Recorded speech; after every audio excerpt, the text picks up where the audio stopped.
Ciao, I'm Julia Kay. I'm glad you are here.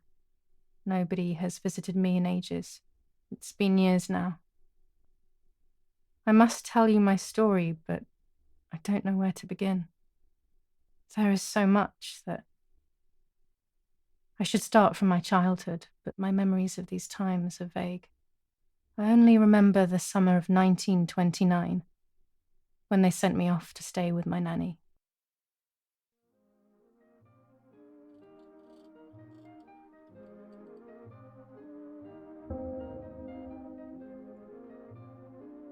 Nanny, will you tell me the story of the White Lady? No, little sparrow, not tonight.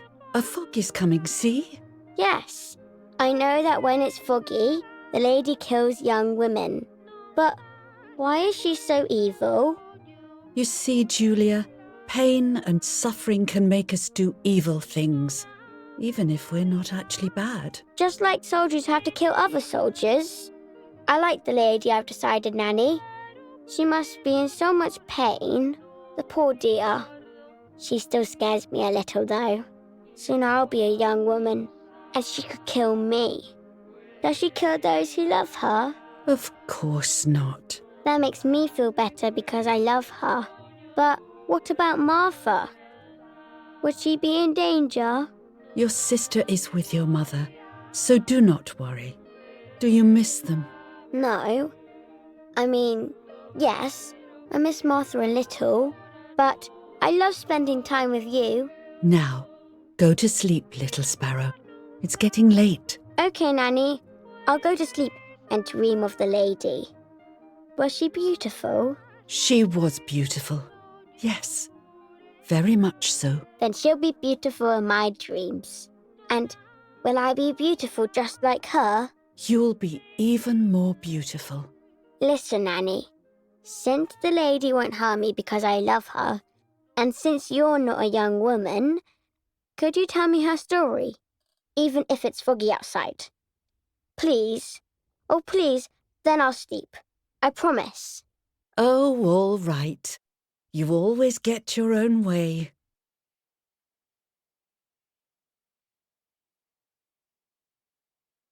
I loved Nanny and I loved that story. Every time I heard it, it sounded like a new and more mesmerizing tale. Every night I would ask her to tell me about it, even though it scared me. Even now I can remember every single day of that time and how happy I was.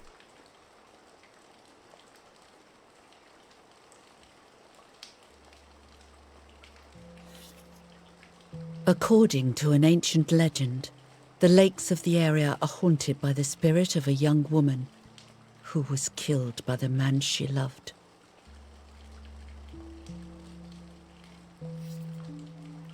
She was expecting a lover's stroll by the lake, gazing out at the old tree growing on the lake's island.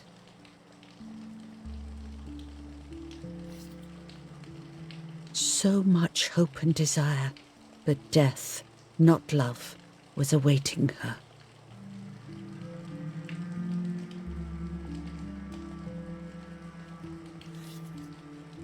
In despair, the man confessed he had killed her out of jealousy.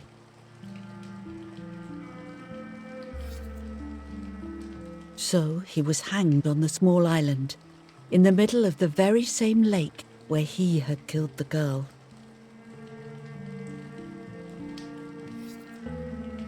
They searched everywhere, but the girl's body was never found.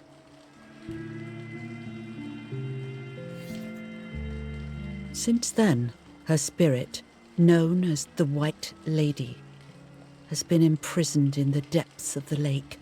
She grieves eternally for the loss of the man she loved. When fog arises, the White Lady is known to leave the waters of the lake and roam the woods, looking for her long-lost love in vain. Within the fog of dawn, hunters have claimed to hear the wailing of a woman in the distance.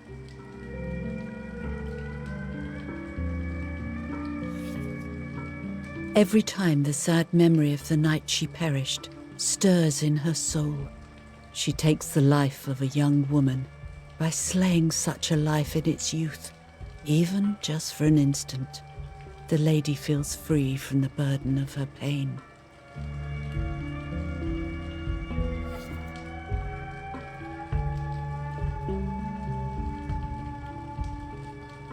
Good night, Nanny. Good night, my love. I spent almost 3 years with the nanny, but when I came home, I quickly forgot how to be happy. My memories did not return until 15 years later, in 1944, when I stayed in that house. I enjoyed setting up cameras in the woods by the lake. My father created a device that attached to the cameras. It would make them take pictures at set intervals. I was trying to photograph animals, or whatever else was in that damned place.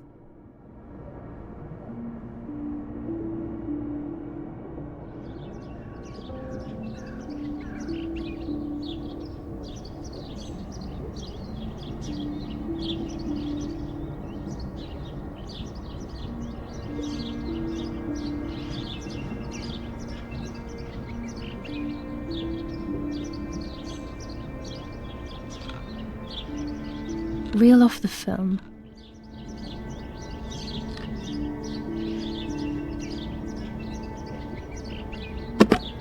Open the camera.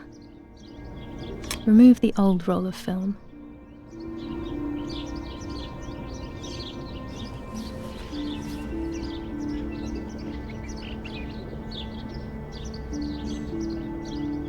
Put the new film in.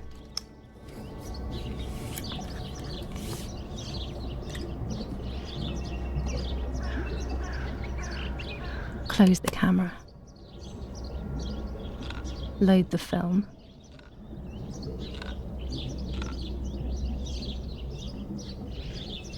Activate the timer.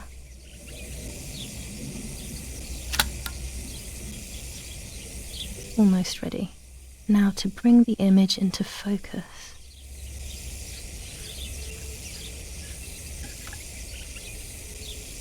There's something floating on the surface of the water. If I frame it better, I might be able to see what it is.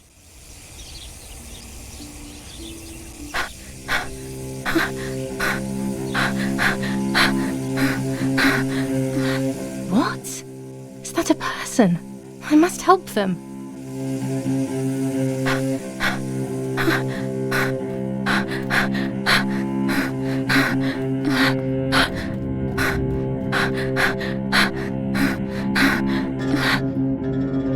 I was horrified at the idea that someone might have drowned in my lake.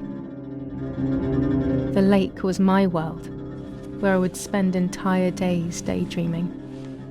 I would lose myself in my thoughts, but that was a rude awakening. So terrible.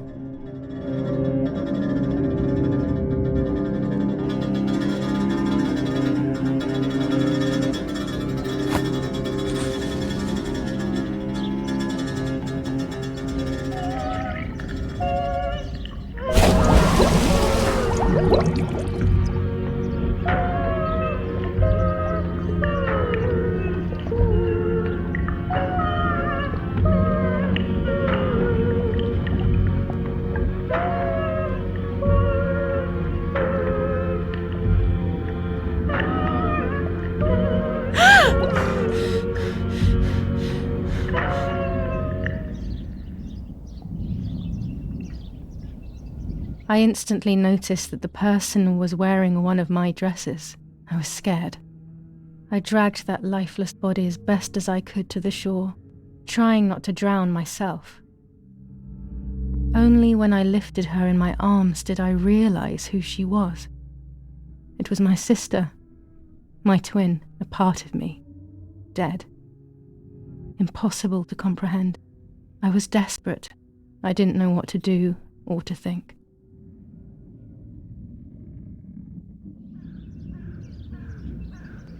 I have to stay calm.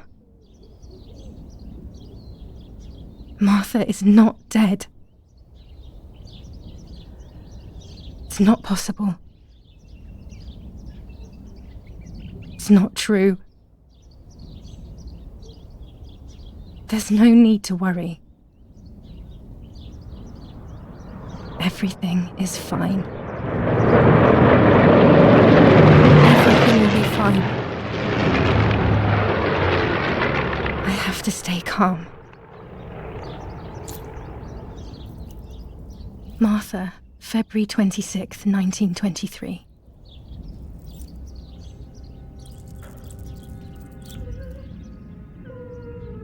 Is everything okay? Are you hurt?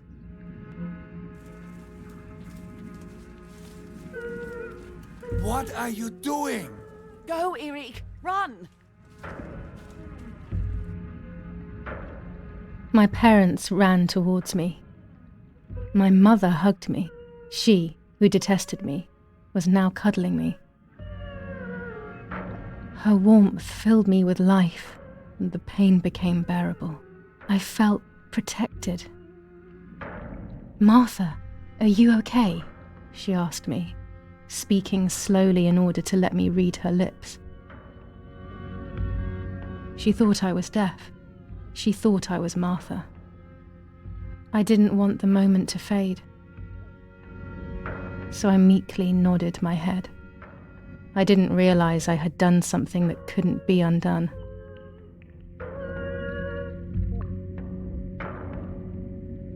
I would have to pretend to be Martha forever.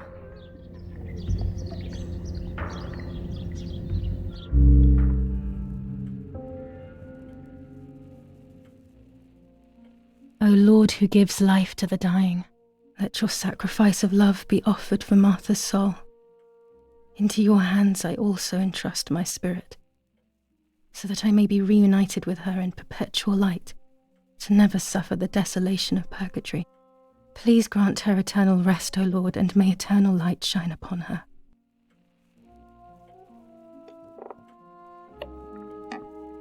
Eric, did you remember to light the candles in the hall? People will be here soon. Mummy always finds something for everyone to do.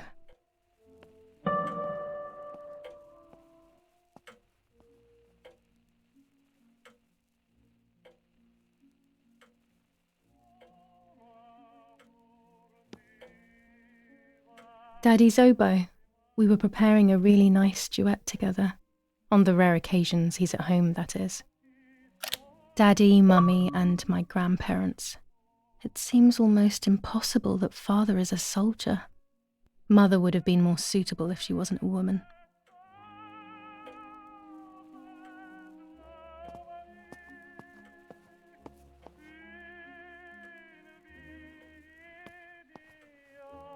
A telegraph box. I know how to use it. Daddy taught me. There's no reason to use the phone right now.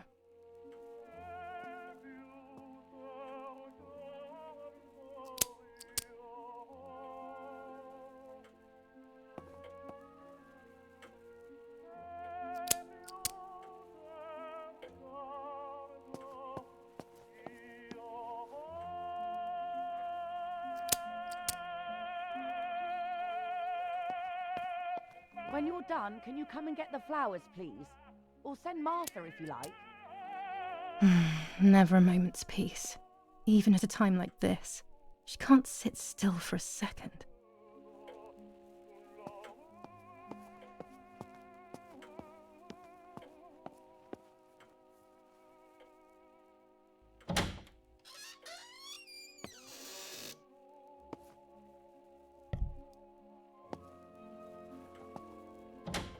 Everything always has to be perfect with her.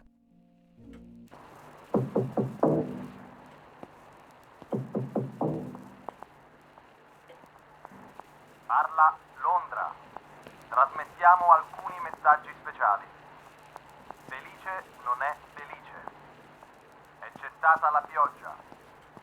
La mia barba è bionda. Parla Londra.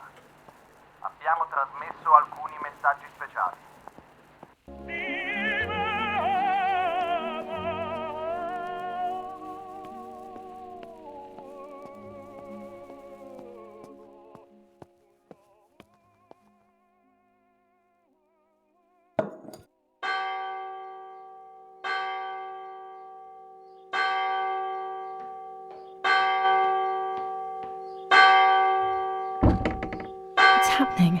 Who closed the door?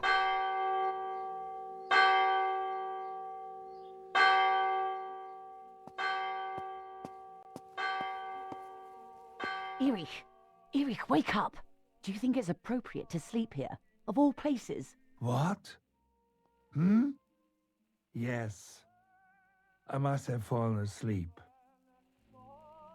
What are they talking about? You can't stay here forever. Why don't you go to bed? No. I want to stay with my daughter. Your daughter? Your daughter? You have another daughter, you know. The one who's still alive. Remember? What are you talking about, Irene? Julia is dead. What kind of comment is that? How can you? You should be thinking about Martha. Julia harmed Martha. You know that, right? And as if that were not enough, she has now also abandoned her. It's the same old story. Everything is always Julia's fault, isn't it? Her fault for Martha being deaf and for you being infertile. Do you think it's the right time for this? Julia is dead, Irene. Dead. Someone killed her. Do you realize that? Of course I realize. I get it. Do you think I'm stupid? No one understands it better than me. She always brought problems. Only problems. It would have been better if she hadn't been born at all. You're crazy. I'm the crazy one? Me?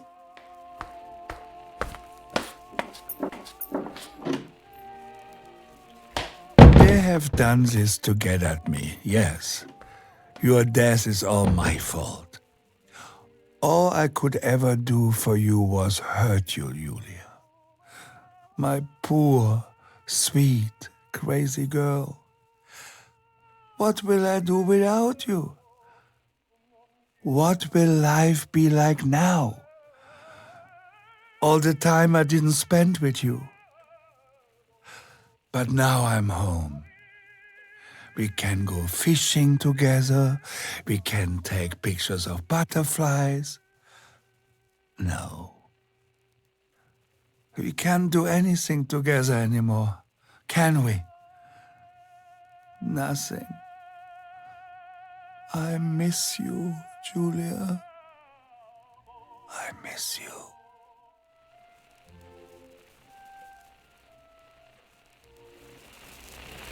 While American bombings continue to devastate the peaceful towns within the Elsa Valley, we have heard some tragic news from the area of La Ramola. The young daughter of German Army General Erich K. was murdered near her home. What possible reason could there have been behind such a cowardly act? This is what the Carabinieri, who immediately intervened, hope to find out.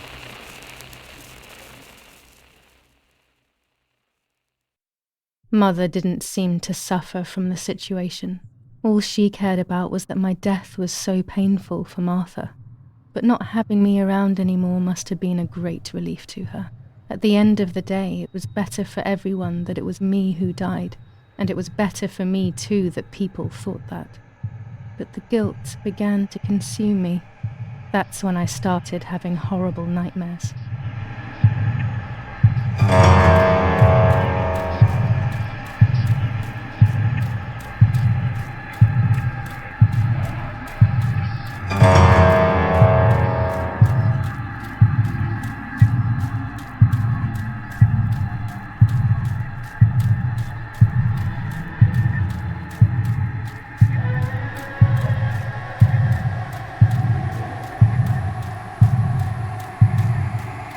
I stole her identity.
It was just a dream.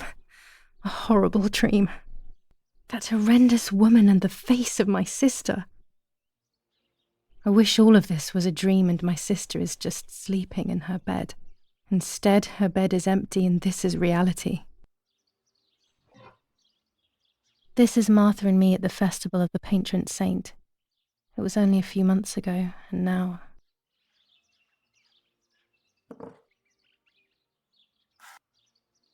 Martha had asked for a picture of me to put in this frame. She wanted me to do one of those expressions of mine that made her laugh. Expressions that she couldn't quite imitate. She used to say that those were the signs of my soul. Can a photo capture the soul? Can I capture Martha's soul?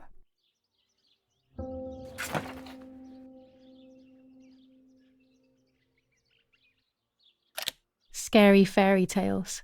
Everything seems to be scary lately. Yet everything here is so beautiful and bright.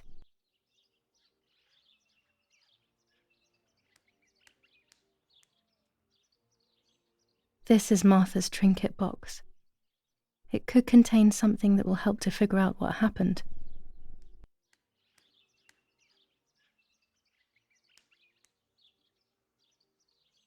Martha's clothes. To me, wearing them will be like having her with me. Mummy will also be happy to see them. Or I could wear my clothes in the other wardrobe.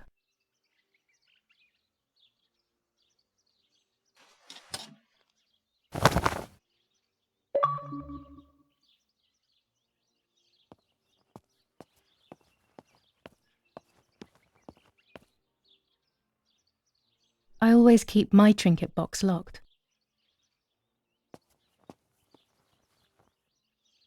Oh gosh, if Mummy sees this picture, she'll throw it away for sure. It's me and Lapo. I want to see him as soon as possible so we can mourn Martha's death together. Nanny will be visiting me soon.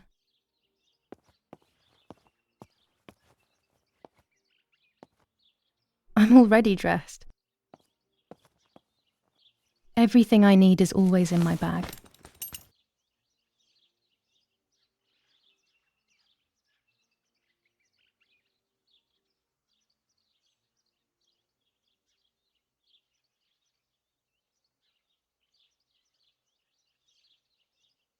The key to my trinket box.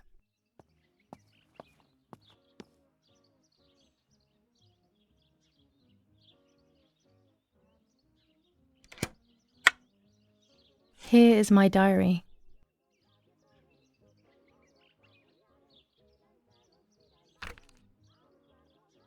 July 12th, 1944. This is a new diary. We moved here today and I forgot my old one back at home. But that's okay. A new chapter in my life, a new diary.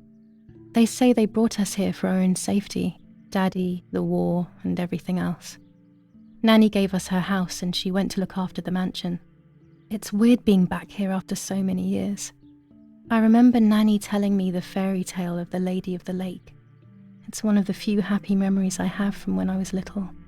Nanny isn't here and that's a shame, but Martha is here with me. I also get to see Lapo more often, which is wonderful. He's always hanging around here. Mum is thankfully too preoccupied with fixing up the house to worry about me. At least for now. July 16th, 1944. There's something creepy about the woods. Every time I'm at the lake, I get a strange feeling. Maybe it's the legend of the White Lady playing tricks on me. I get weird ideas. I think that there is this presence. Then I think I'm just being crazy.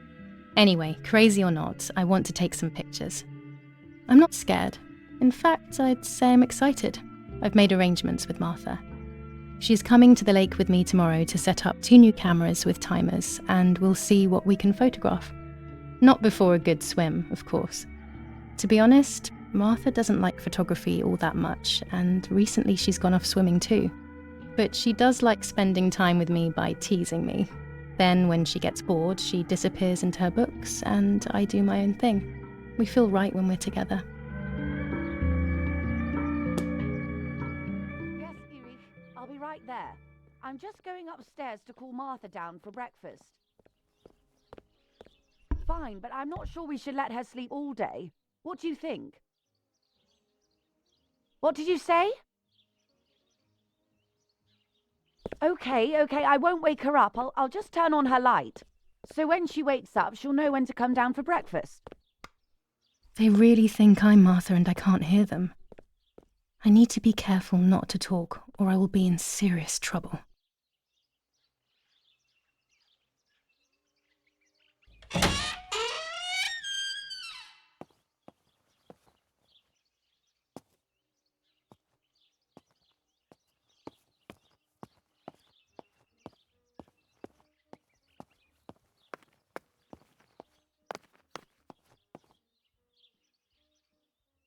It's locked. Strange. Why did they lock my room?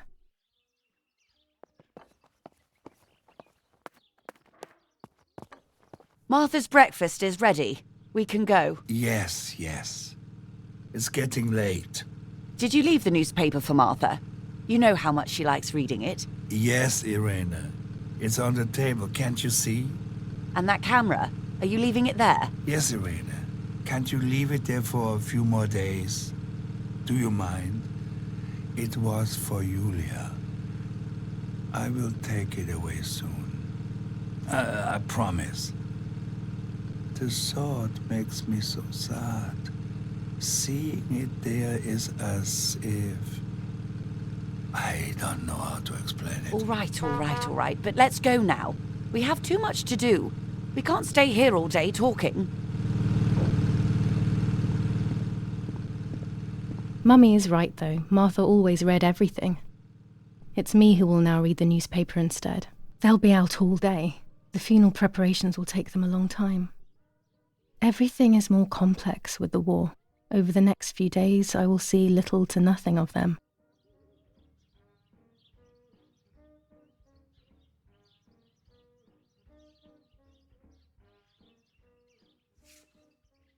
For Julia, to take more and more photos, Dad.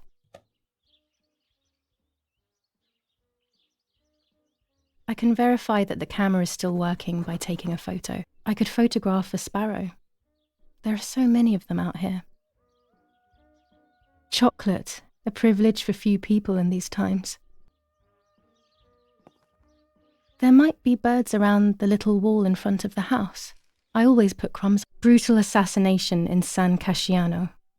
Julia Kay, a young woman from a respectable family, brutally murdered near her home. Carabinieri investigates.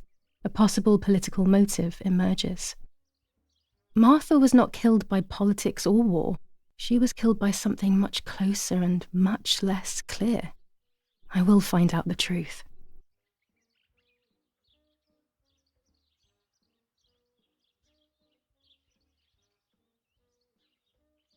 Firm bulwark even in the skies. 159 aircraft of the Germanic defense shot down in 24 hours. Major Russian operation northwest of Jassy. Enemy convoy lost in the Mediterranean. 2 destroyers and 6 merchant vessels sunk. Julia Kay. Distressed but supported by faith. Irenei the mother, Erich the father, and Martha the sister sadly announced Julia's passing. The funeral will take place in La Romola, Thursday, July 20th at 9:30 p.m., departing from the property of the deceased. First improvements in food registration. Bread rations increased by 50 grams per day as of April 20th, a kilo more every month of soup ingredients, reforms to the treatment of agricultural workers, and an unexpected distribution of jam.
Excellent. I've taken the picture, now it's straight to the darkroom in the cellar to print it.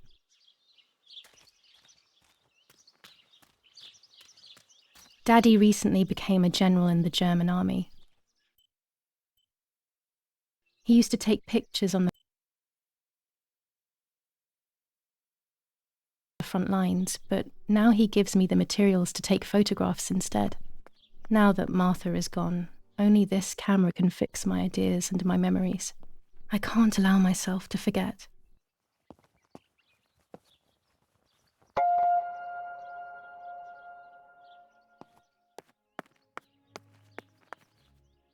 We are so lucky. In these difficult times, pantries are empty and people are going hungry. But with a German general for a father, food is never scarce.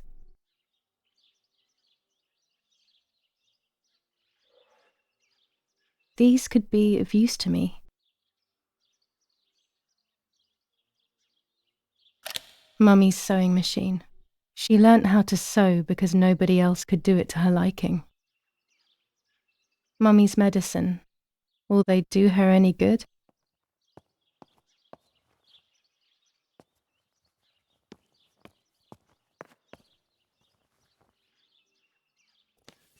Lorenzini haberdashery. 5 meters of grey cotton fabric, 6 meters of white linen fabric, 4 meters of green satin. Delivered on June 5th, 1944. In the event of an issue, contact us on the number 6987. And this red fabric? It's not been mentioned. Could this also be one of Mummy's, or could the nanny have left it here? Daddy set up his darkroom here. He doesn't take photos anymore because of his work, but photography is still his true passion. I'm allowed to use the darkroom when I want to.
I can't develop the photo like this.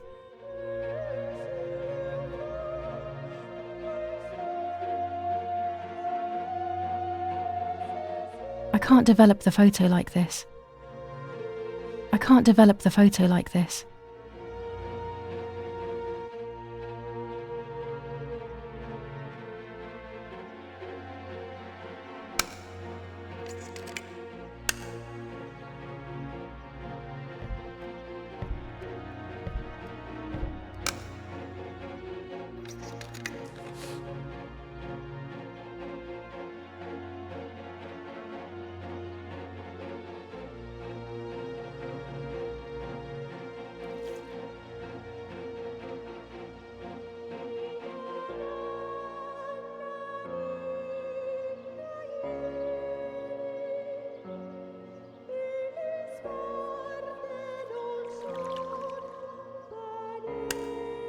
Not a bad photograph. It seems that the camera works perfectly. Now I can take a self-timed photo for Martha's frame.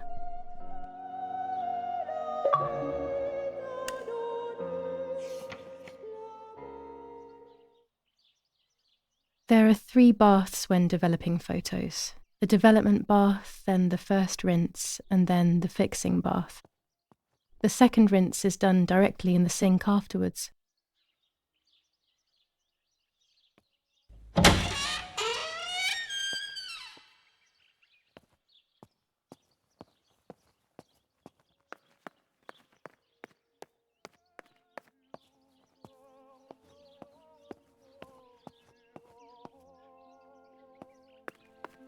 Oggi Bonsi.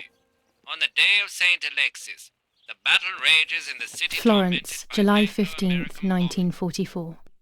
General Erich K. As per our prior agreement, we are sending you military encrypted communication material. The device must remain hidden and secret. Hail. Feldmaskerallo, Carl H.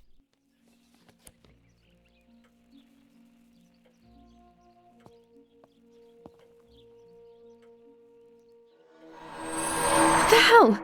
For a moment I thought I saw... No, that's not possible. It must be this whole situation making me see things that don't exist.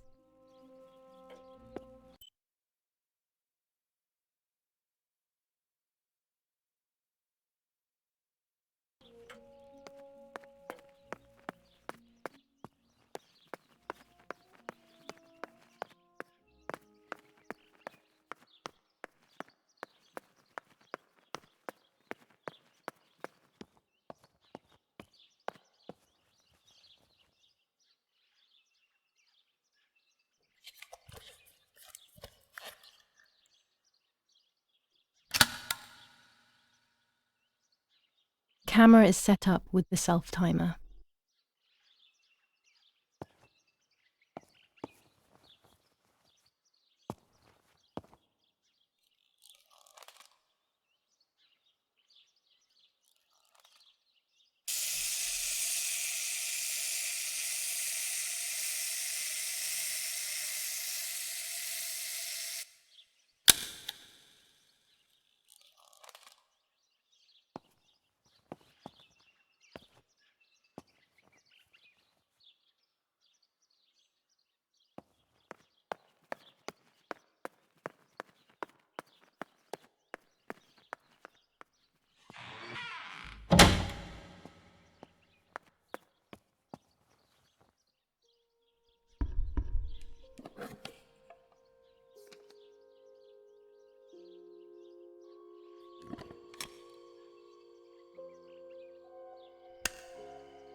Yes, this is me. No one was ever able to tell us apart. But I never had the slightest doubt, and nor did Martha. It's strange how what identifies us most deeply is not visible to anyone. I was obsessively thinking about Martha and what had happened. But suddenly, a thought took control. The memory of that day at the lake was becoming more and more like a dream when, after awakening, the image becomes more and more faded. Could it be that the memories were a figment of the mind? Had I been the one that hurt my sister? I had always envied her, and now I had taken her identity. I experienced a suffocating pattern of thoughts. I decided to go straight to the lake to retrieve the film rolls. They would tell a different story, I was sure. But deep down, I kept hoping they would confirm my fading memory. Of course the door is locked. The keys aren't hanging on the lock as usual, then they will be in Daddy's study. We live in fear now. My parents are not going to let me go to the lake anymore after Martha's death. So this is the right time. I need to know. The self-doubt I feel is eating me up.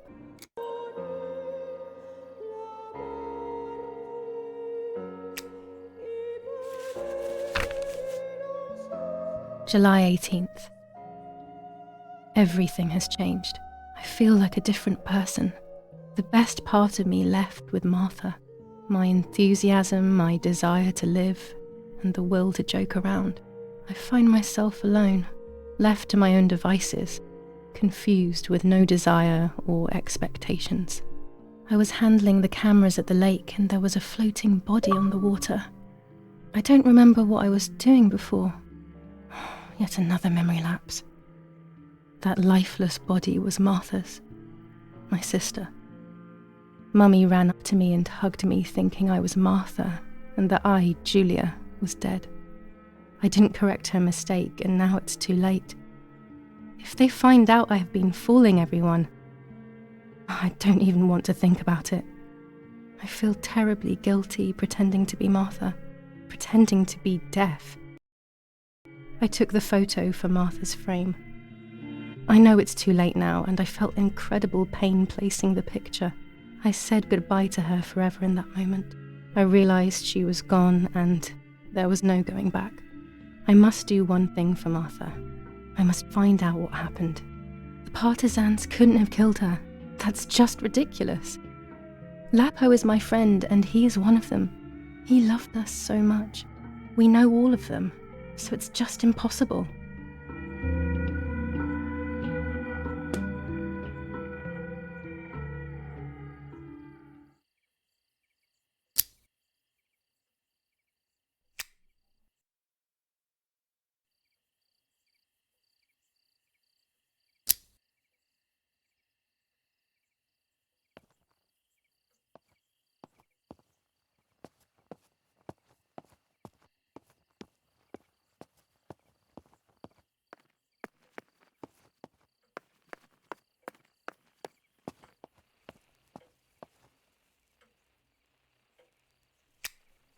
I don't have the courage to use the phone.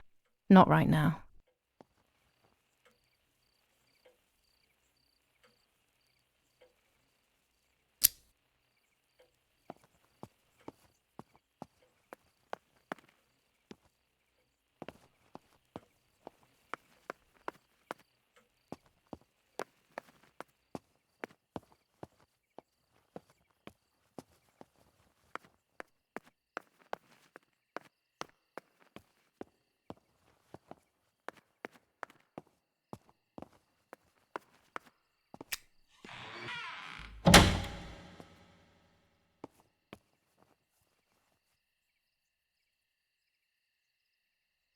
A lens and a roll of infrared film. They can photograph what the naked eye cannot see.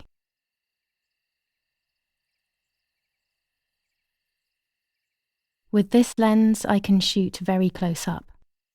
Blue filter, ideal for indoor photos. Orange filter, when there is fog, it improves the image by giving it some contrast.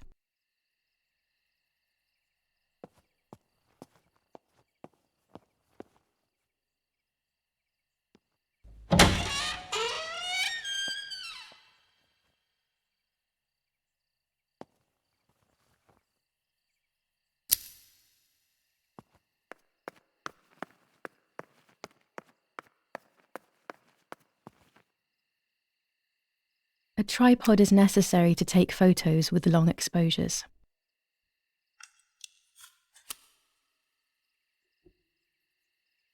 I have found what I need to take infrared photos.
I liked watching Nanny as she cooked. I always picked up loads of techniques.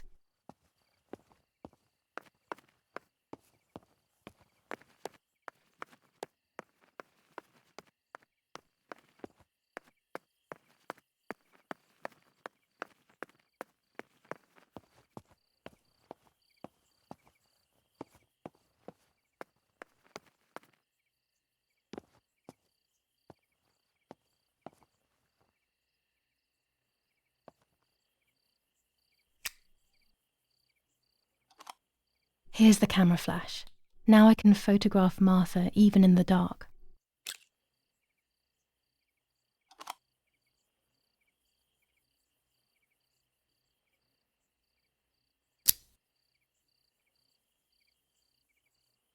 Daddy's stuff. War maps. I've heard everything will play out on this new defensive line.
Done. It would be nice to have you always by my side, even if it's just a picture.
I love the night, but this night scares me.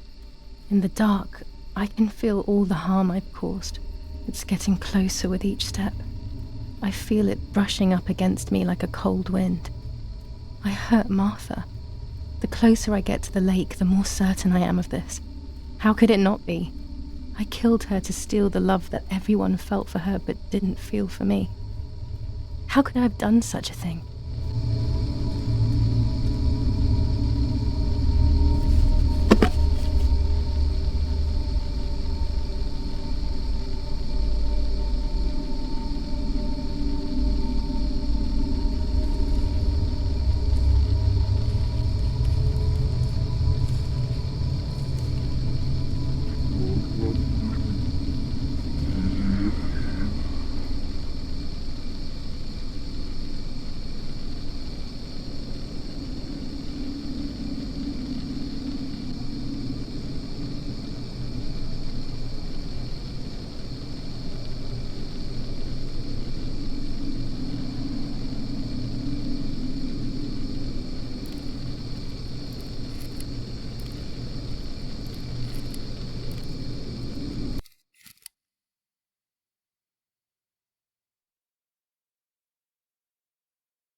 German soldiers.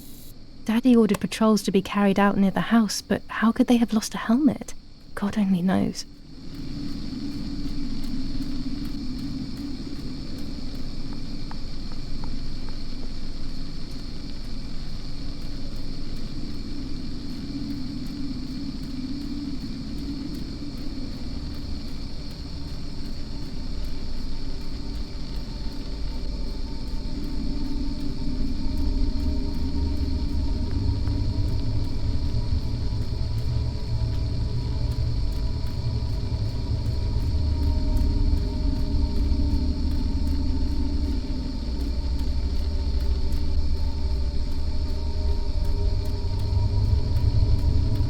Oh no! Damn lamp! Luckily I still have my lighter with me.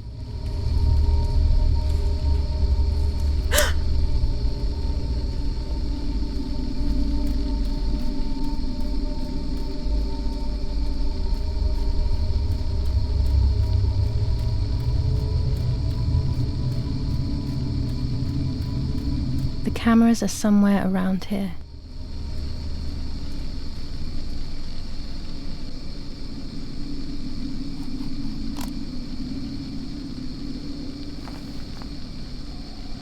Two cameras left.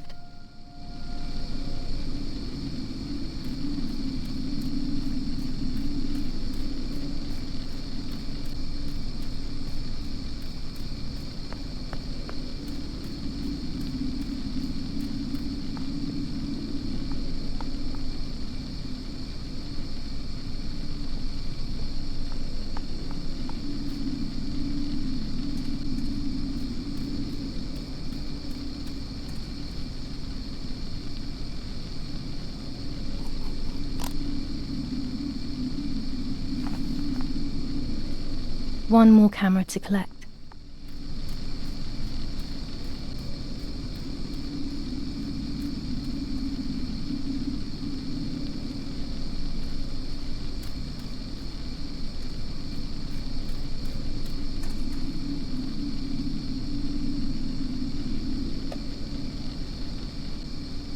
A shred of fabric here in the woods. How strange. Let's take a photo of it and leave it where it is. That's it. I've got them all. These films are going to help me understand what happened. Now I should rush home to develop them.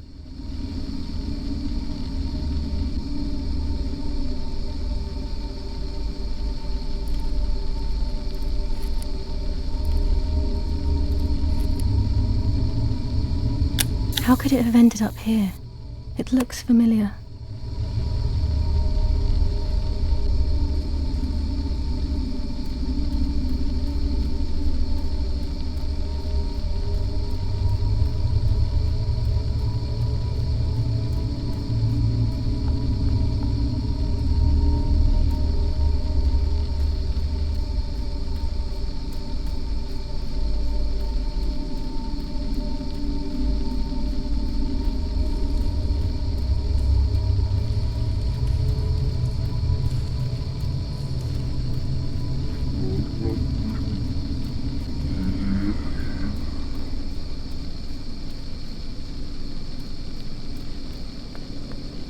Julia.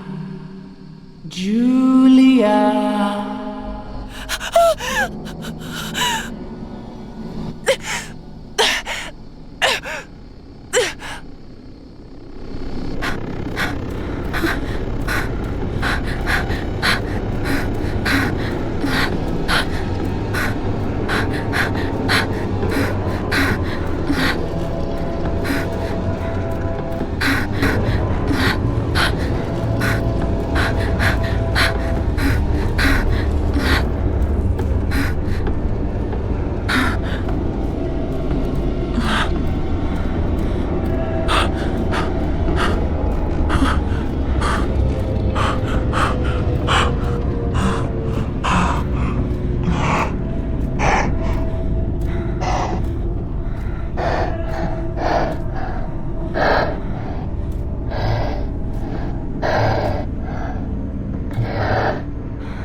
Oh, yet another nightmare. She entered my dreams once more. Maybe she wants to talk to me. What am I saying? Fairy tales coming true. Yet I feel... No, these are the thoughts of a crazy person, and I'm not crazy.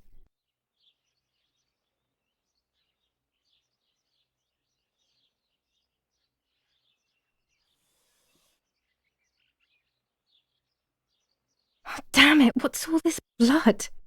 I'm not due yet, and there's a lot more than usual. What's happening to me?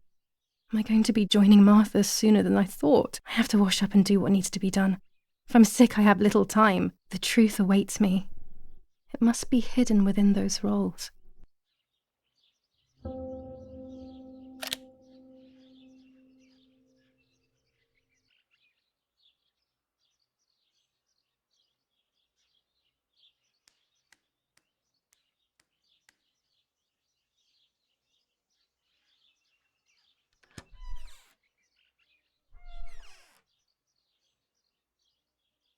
What am I thinking? I would stain my clothes with blood.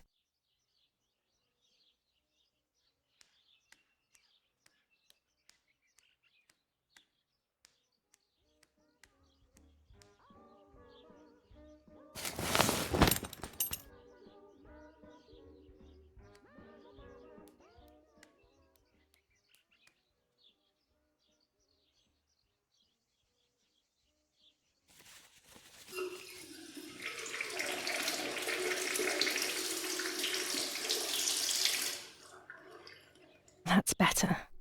But I still don't understand all of that blood. That's never happened to me before. But I'm not going to tell my doctor. Otherwise he'll make me stay in bed and rest.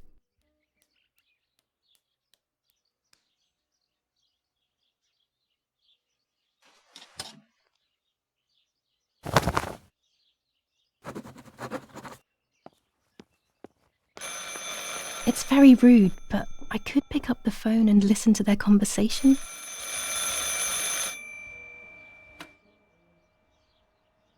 How are you doing today, Rennie? I'm worried, Father. Very worried. We found more partisan tracks in the woods, right next to the house. That Lapo, I suspect he may be involved in the death of... No, please don't say that. It's not possible.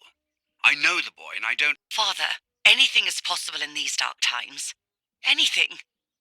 That boy didn't even come to say goodbye to Julia. Didn't they love each other dearly? He must be terribly scared, and Julia always used to say that. Yeah, sure, she used to say they were just friends, but you know too, right? Friends are not supposed to do such things, Father. Or are they? But anyway, you're defending them both. You, my husband, and even the nanny who, deep down, is a good woman. The nanny? I believe the nanny is the one who hurt Julia. With her evil passion for those cards, they are cursed things. I hope you made them disappear. Of course. I keep them safe in my room. Anyway, you must forgive me, Father. I have to go. They've come to pick me up. Have a good day. You too. Lapo's involved in Martha's death. My mother is losing her mind again. How could anyone even imagine such nonsense? And Don Attilio, he is a great friend, but what a weird view. Those cards are just a game, but most importantly, they're mine. Why on earth did they take them from me? How wonderful the snow is. Unfortunately, it doesn't snow often around here.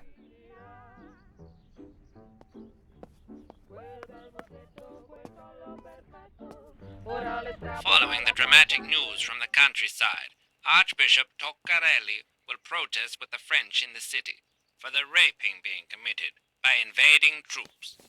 General Edict K. New rules on curfew and women's behaviour.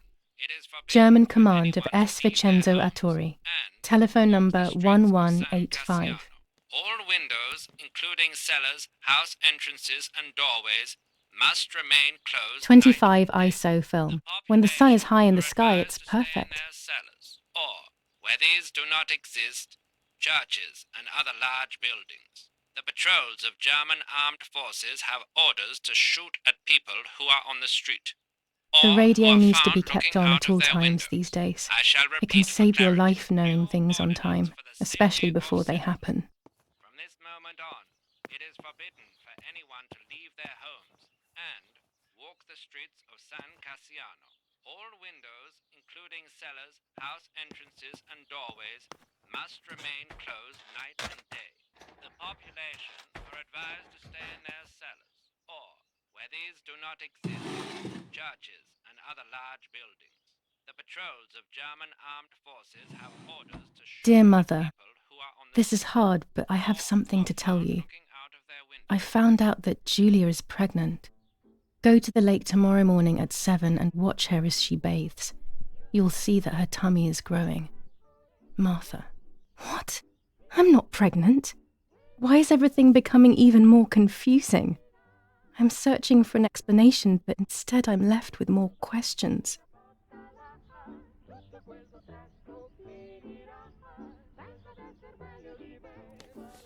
Romola, 15th of July 1944.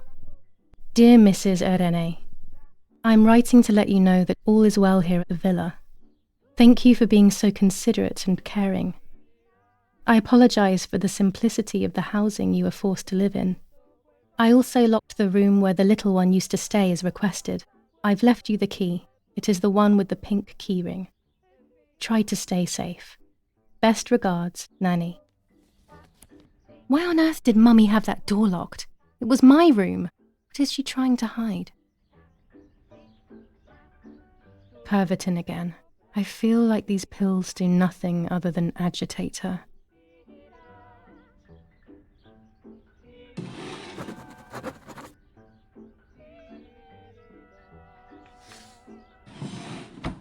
Here are my cards. Nanny and I always used to play with them. She would predict my future and I pretended to predict hers. The future was always good for everyone. Maybe when she read them, she saw my true future, which she hid from me. Or more likely, these cards are actually just a stupid game to reassure and deceive oneself with. But deceiving oneself is sometimes necessary. How can we live happily otherwise?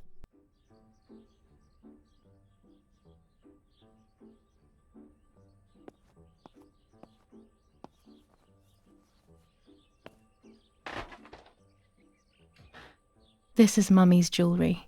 She wears them every day, even though Daddy says it's impractical and dangerous to show signs of wealth these days. As usual, she doesn't want to listen to reason and ends up arguing with Daddy until he goes to play war, as she says.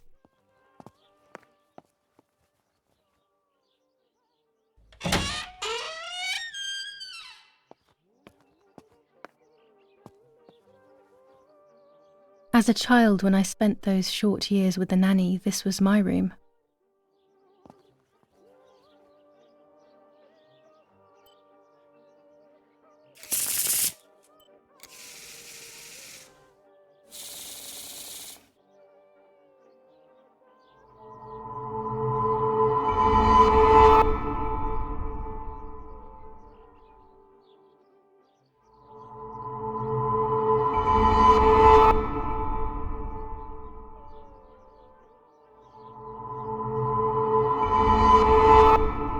The end of a relationship. It's very clear, but my plans will be successful. I only need to know what these plans are.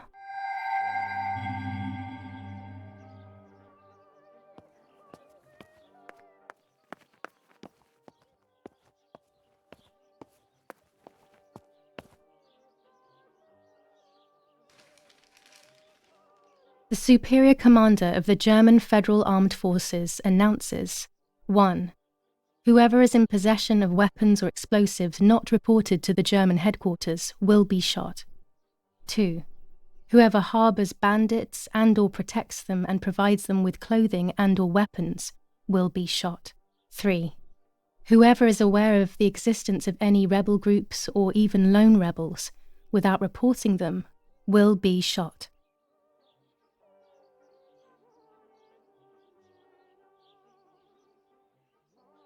War rages on the Eastern Front, an attack launched by the Soviets after hours of cannonade. The fight on this front has been going on for a long time. Fighting in Normandy, victorious Germanic counterattack on the road from Perrières to Carentan. Pont Heber reconquered north of Saint-Lô. Many US losses caused by the flying bomb action. Italian workers in Germany. The following rules are in place for workers who voluntarily work in Germany. A commitment of a maximum period of 1 year before returning to Italy.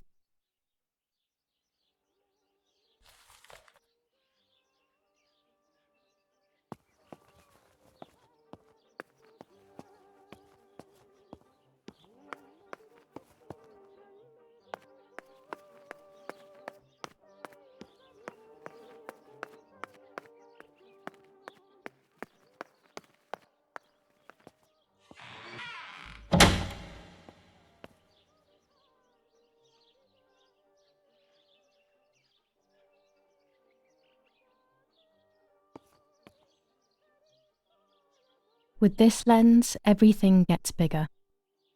Red filter for super high contrast photos. This lens increases the framed area. It allows me to fit more into the image.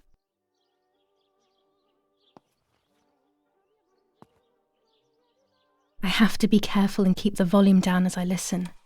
I must go unnoticed. I am meant to be deaf after all. Ready? Julia? You ready? Sure, Daddy. I'm good to start. I've already started recording. Oh, no, my voice will sound awful. No way, come on. Didn't you want to study singing anyway? No, I was young and stupid when I said that. Okay. Ready? Go. Oh, how nice. It's the rehearsal for last week's concert. I never heard the recording. But I was right, my voice is awful. Cannot be called singing. Anyway, it's time I develop these film roles. I can't wait any longer. I wish I could just stop.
Here I was running toward the pier, just as I remember.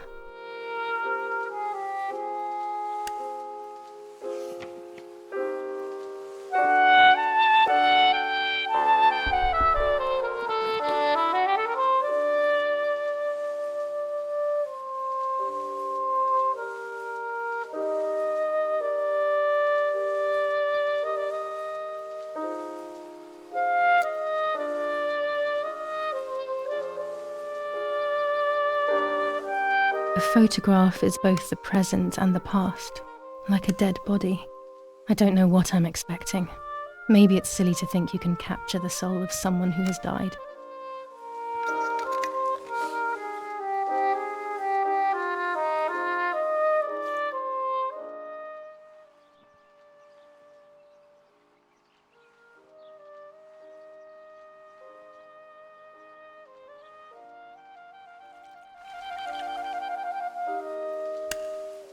Her face can't tell me anything anymore. I know that, really. Her lack of expression scares me. I don't even know whether to keep this blank photo with me or just throw it away.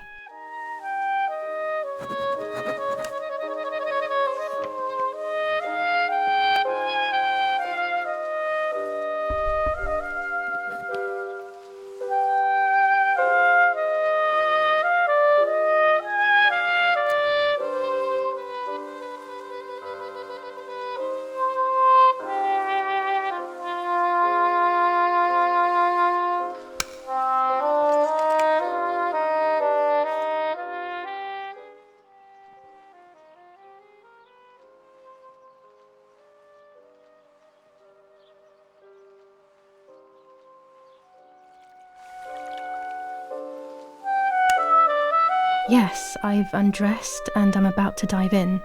This matches my memory.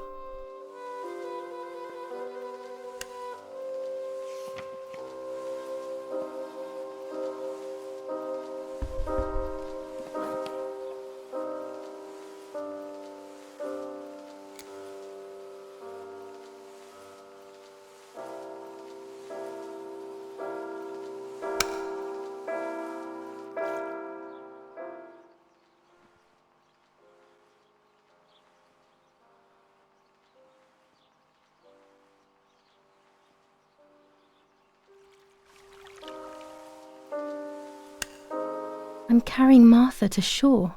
I'm trying to save her. My memories, although fuzzy, do match reality. I feel a little better. Now I can find out who really hurt Martha. Maybe I should meet with the White Lady. She might be able to tell me something. Is this crazy talk? Yes, definitely. But what's normal about any of this? Maybe you have to be a little crazy to get anything done.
Daddy's canes. They are so beautiful, but I can't say why, but they have always scared me.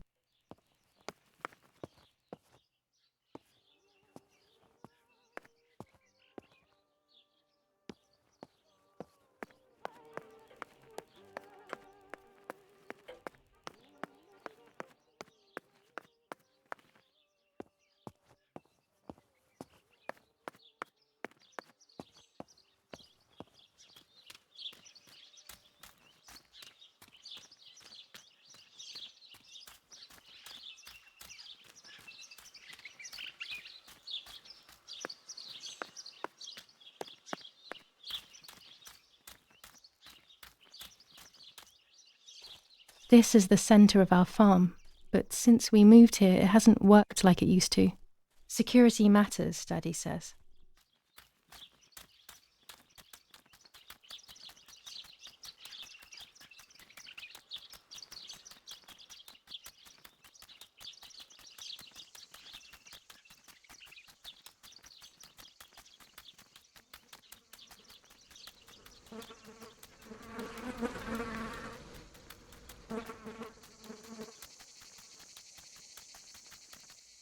Los, schnappen wir uns diese Bastarde! Los! Hey, hey, hey! Los geht's! Hier lang! Hier drüben! Ho! Hey! Vorwärts! Hier! Sie sind da lang! Verdammt! Los, laufen! What is going on here? What are the soldiers doing? It's dangerous, I know, but I want to follow them and see what's happening. Verdammt!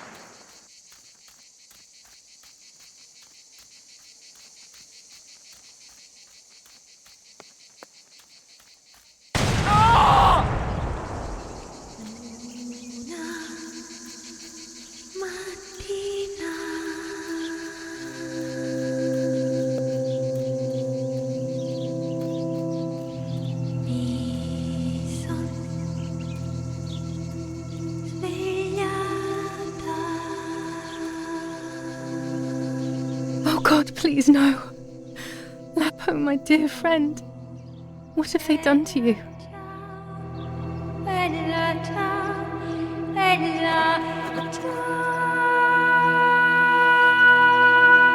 Your handkerchief was the symbol of what you believed in. At least that is left of you.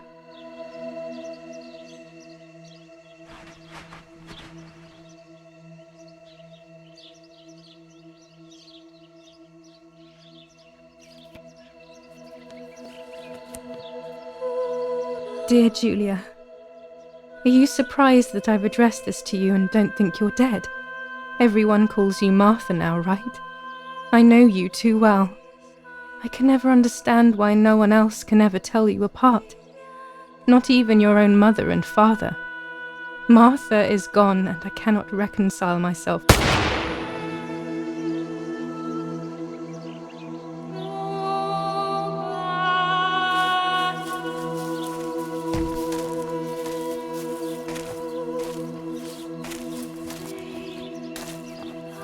hast ein Mädchen erschossen, du Idiot. Scheiße, scheiße, scheiße. Was machen wir jetzt? Sieh mal, was sie um ihren Hals hat. Sie ist eine von ihnen. Es musste getan werden. Sie ist die Tochter von General Erich K., du verdammter Trottel. Sie war die Freundin von diesem armen Kerl. Oh, verdammt, jetzt sind wir wirklich am Arsch. Scheiße, lass uns abhauen. Aber sie lebt noch. Sie liegt im Sterben. Siehst du, wo du sie getroffen hast? Sie ist bestimmt schon tot. Wir müssen jetzt abhauen, sonst sind wir auch bald tot. I'm dying, I thought. But strangely enough, I wasn't afraid. In fact, I was almost relieved. When I returned, I found myself once again in the midst of a bad dream. One whose meaning I did not understand at the time.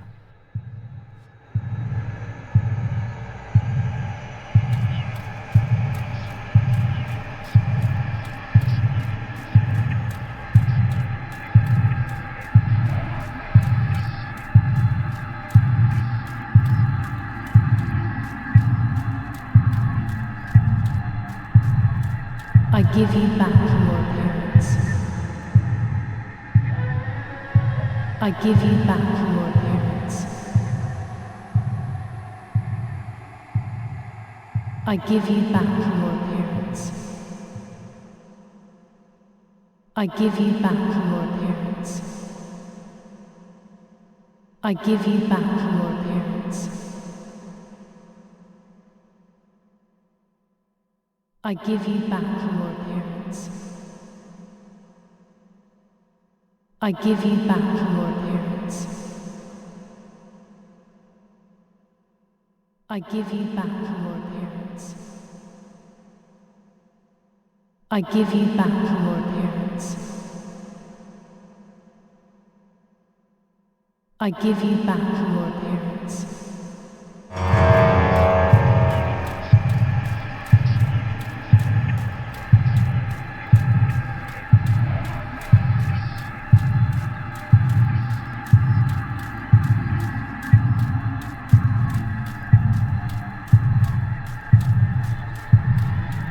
Now I see with my eyes. Now I see with my eyes. Now I see with my eyes. Now I see with my eyes. Now I see with my eyes. Now I see with my eyes. Now.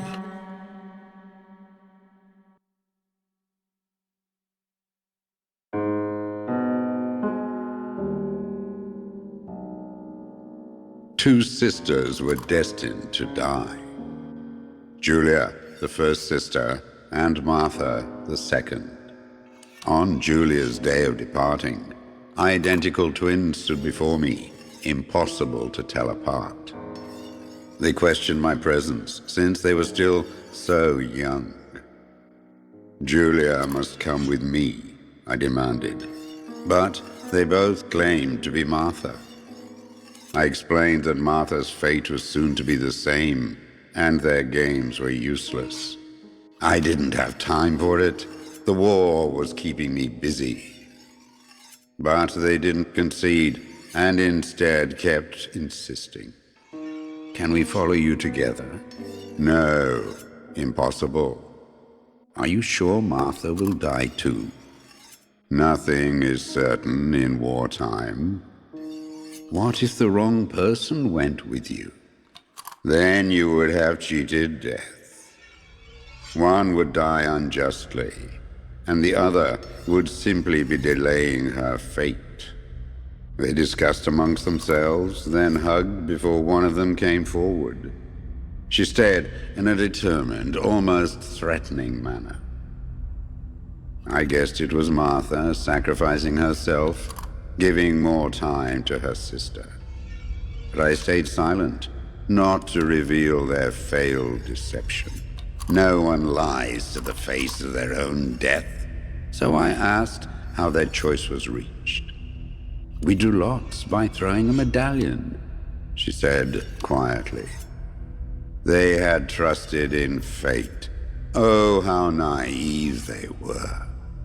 They knew fate plays by its own rules, which is true, but it is also my ally.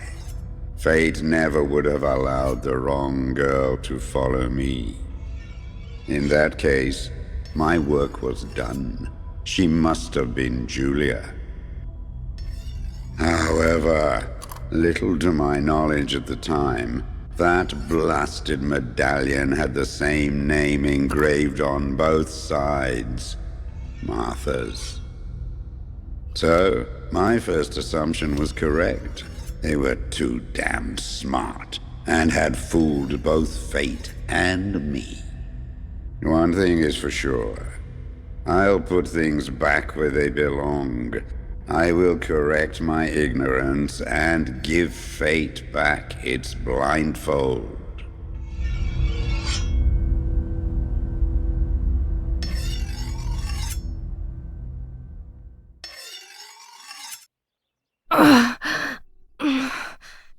Damn, this hurts so bad. I can hardly breathe.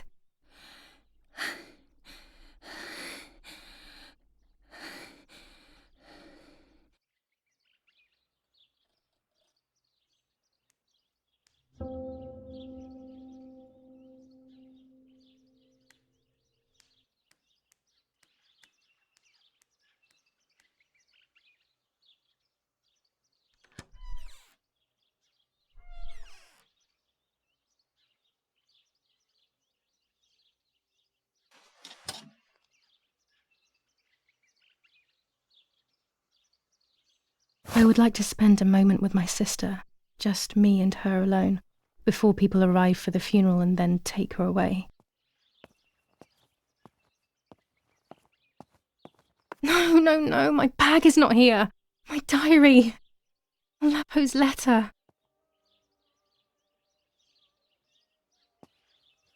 How is she? How is my daughter? Please, doctor. Please give me good news. It's a miracle she's alive, Eric, but she will be all right.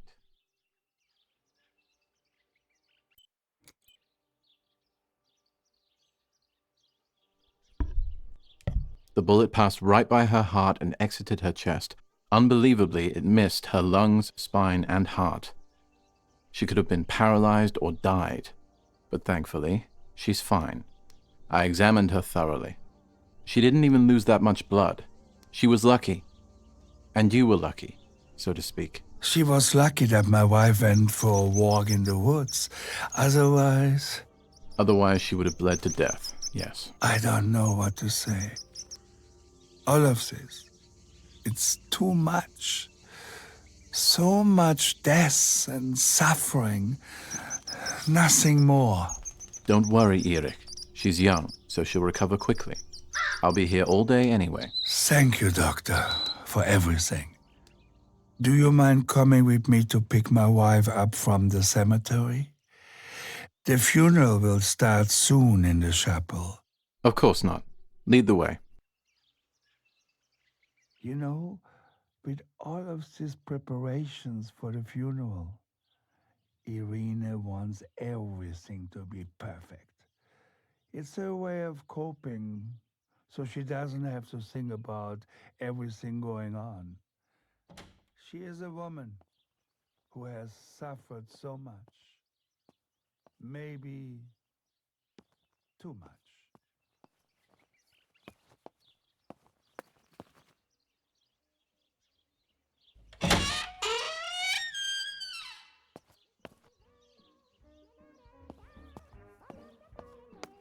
Violence against citizens continues in La Romola, and once again General K's family has come under fire. General Edict K. New rules on curfew and women's behaviour. It is only by the grace of God that the girl is alive. What if the bag is here somewhere? Motive appears to be the only reason behind the cowardly act. Dad loves these prints of Florence. I find them a bit sad. After the Battle of Poggibonsi, on the 18th, they are still far from the Tavernelli Val di Pisa. The German resistance on the Tuscan hills has been exhausting for the invaders.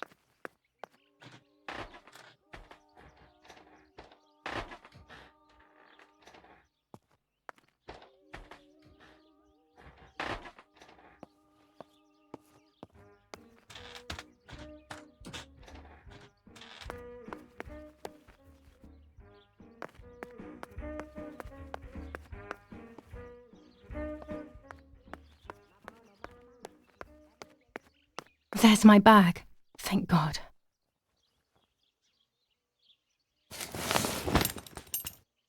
Let's hope Lapo's letter is in there.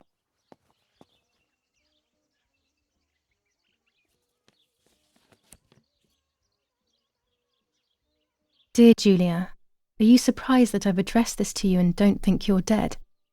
Everyone calls you Martha now, right? I know you too well. I can never understand why no one else can ever tell you apart. Not even your own mother and father. Martha is gone, and I cannot reconcile myself to that fact. I have to stay hidden, and sadly I can't run to you, even if I would love nothing more than to hold you tight and cry together. No words. I just want to be close to you. Can we meet in the barn tonight? I will try my best to be there around midnight. Don't be alarmed, but if things get ugly, please remember this number, 6934. He knew he was in serious danger, but what about the letter? I had it in my hand when the soldiers ran off. Mummy found me, and if she's read it, well, she hates Lapo, and now she must know who I am. No, she probably would have left me there to die. She'd rather have no daughter than the wrong one. Before I passed out, I must have put it back in my bag. There is no other explanation.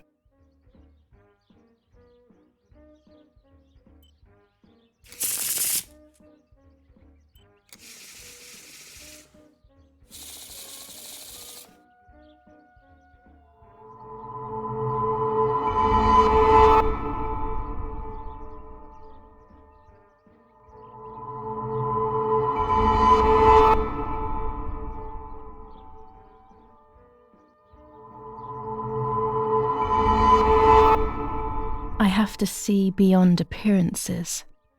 There are those who betray me and speak ill of me, but someone will know how to give me the right advice.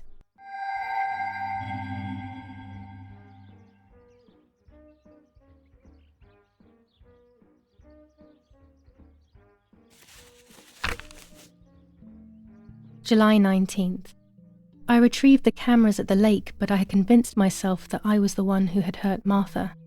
So much so that when I had the rolls with me on the way home, I found myself in another horrible dream. I don't even remember going to sleep.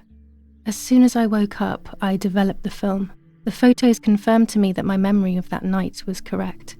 It was a great relief. I have decided to go back to the lake in an attempt to communicate with the White Lady.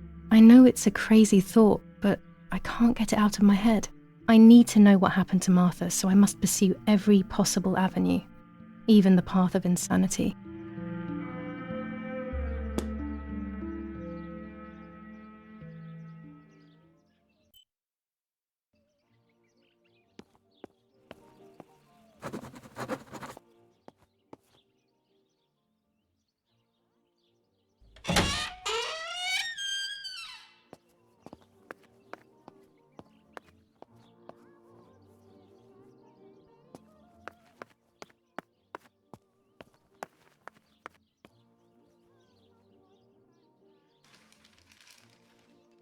Attempted murder in La Romola.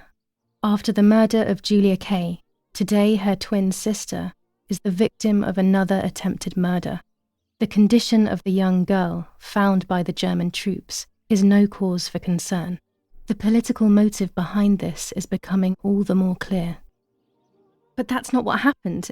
It's all wrong. Mummy was the one who found me. The German soldiers shot me. Best to stay quiet. No one ever believes the truth. New ordinance ban on the use of bicycles.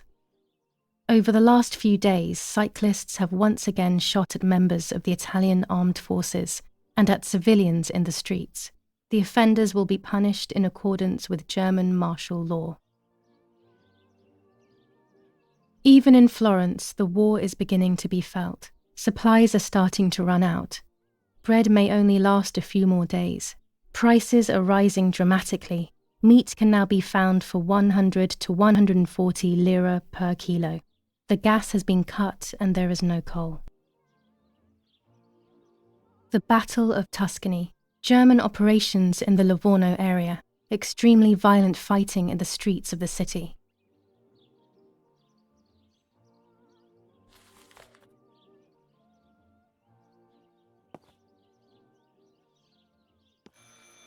I should pick up the phone but remain silent. If I let the caller speak first, I'll find out who it is.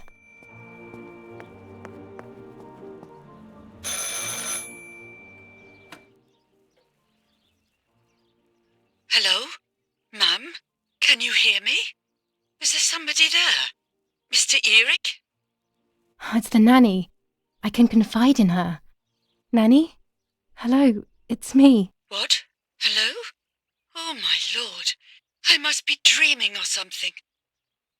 No, Nanny, you're not dreaming. It's really me, it's Julia. Oh my God. Julia, my little sparrow. How wonderful. Sorry, but I thought you were dead. I saw you lying there dead. This brings me so much joy that... Actually, you must explain to me, my little sparrow. What is happening? I told Nanny everything that had happened. She was sad for Martha, of course, but very happy at the same time. I was the one she had a special bond with. I explained to her that I wanted to try and meet the White Lady, even if I knew it was a silly idea. But she didn't think I was a fool. Quite the opposite. She explained to me what I should do in an attempt to meet her. It was complicated. I noted everything down carefully in my diary. Who knows, maybe she did it only to keep me occupied, while deciding what to do with me and who to warn. I won't ever know, though, because that very same day, a bomb struck the villa and she died. They all died. We should have been in that house ourselves, but instead, poor Nanny. Bye, Nanny. I love you. Goodbye, my darling. I thought I'd lost you. Be careful, my little sparrow.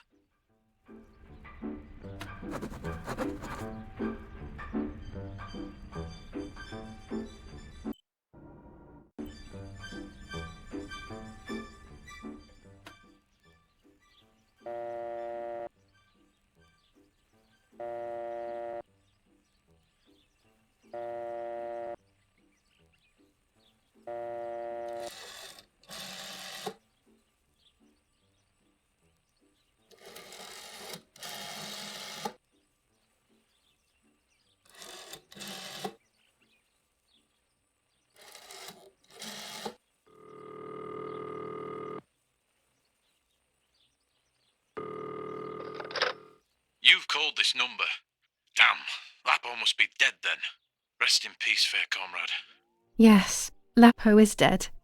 I am No, don't talk. We don't need to know who you are. By calling this number, it means Lapo wanted you to complete his work. A telephone cable near the house of German General Erich K. has to be cut. One goes to the house, but there's another cable we suspect is connected to a secret base.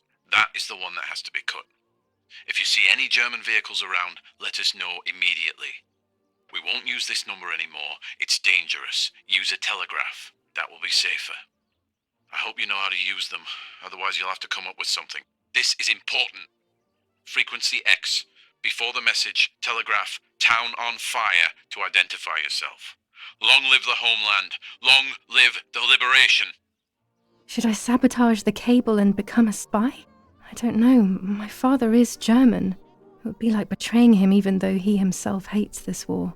But what happened to Lapo and those guys? If I can save someone's life, maybe I should try. Or maybe I can talk to Daddy about it. He may be able to advise me on what to do. I don't even know the first thing about all this. What were you thinking, Lapo? To cut the cable, I will need sharp scissors. Tailor scissors should be fine.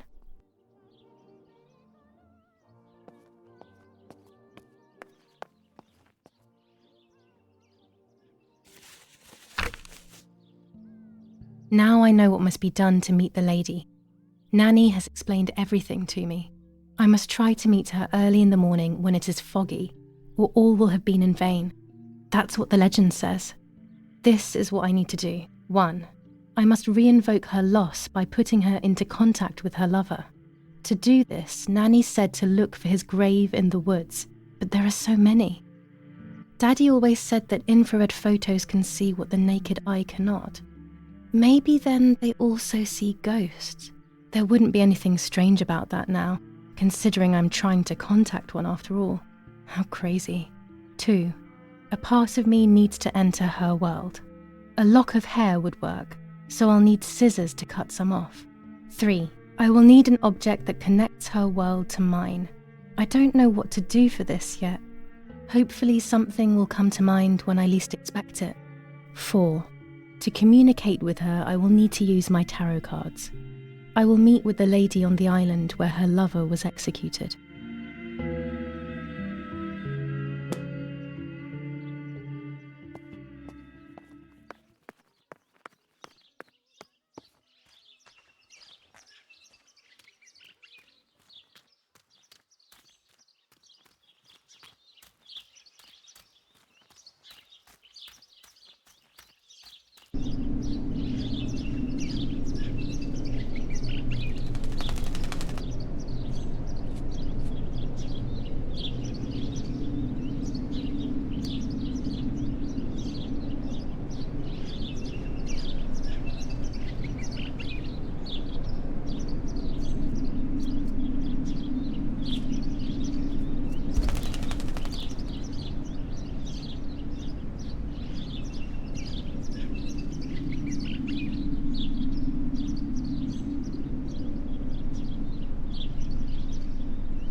Poor little one. He's dead.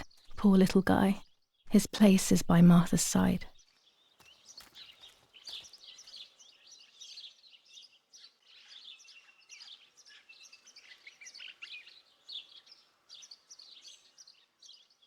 Nanny always calls me Little Sparrow. This is the part of me that died with Martha. It'll be safe next to her. Here, Martha. This is my heart. Carry it with you. I'm starting to understand how painful your condition must have been. Not being able to properly communicate with anyone is becoming increasingly difficult. I envied you, but I did not see your suffering. I did not understand your courage. I miss you so much, Martha. I'm not worthy to dress in your clothes.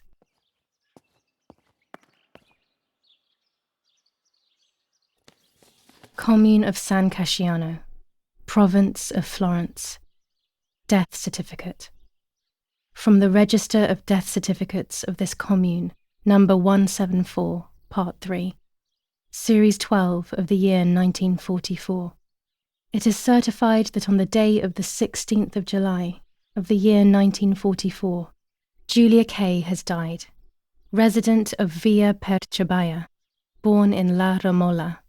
On the 26th of February 1923, the daughter of General Erich K. and Irene K. Don Attilio D. will give the funeral and the esteemed Mr. Alberto M., who will look after the burial in the cemetery of La Romola. Telephone number 6537.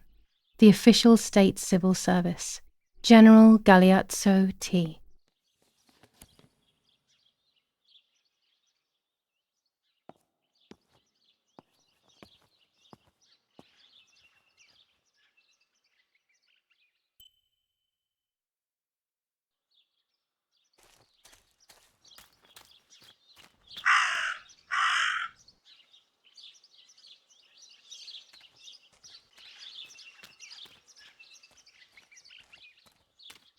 That raven is making a big fuss.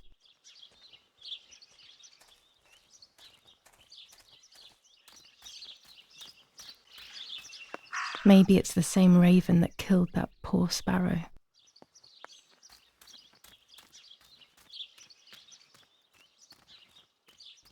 I hate bullying, yet it seemed as if the raven wanted to bring the little bird back to life.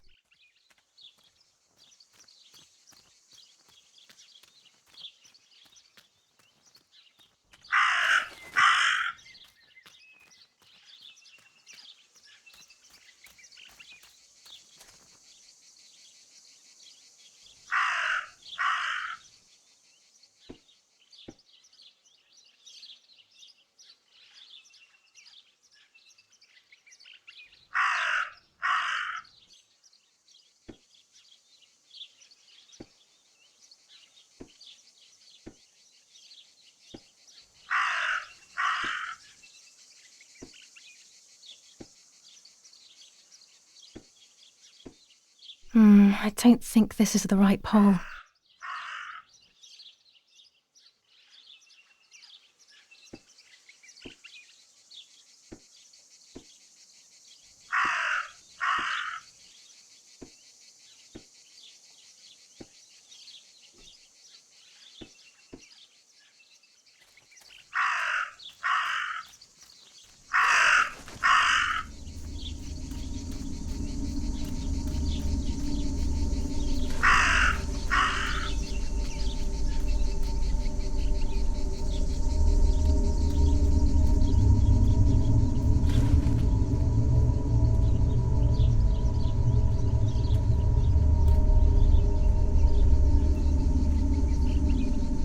Dress. It's made from the same fabric I found a shred of next to the lake. In fact, it is torn. It must be my mother's. My goodness. I started to suspect that Mummy could have been involved in Martha's murder. Lost in these thoughts, hours passed, and I completely forgot about the funeral. When I realized it was evening, they were already carrying the coffin towards the cemetery. She never loved me, I knew that well, but I would never have believed that. Had it been her? I struggled to believe it, but it made so much sense. At the lake, she must have thought Martha was me because she was convinced that I was dead.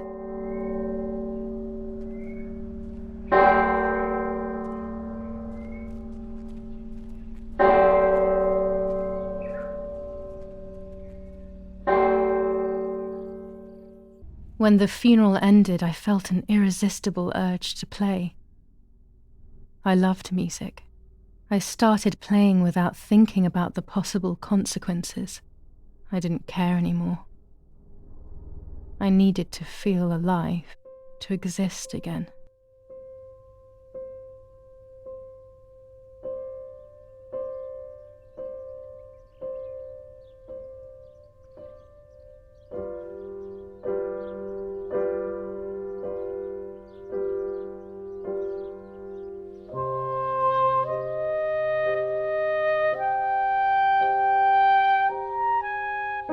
What's going on here?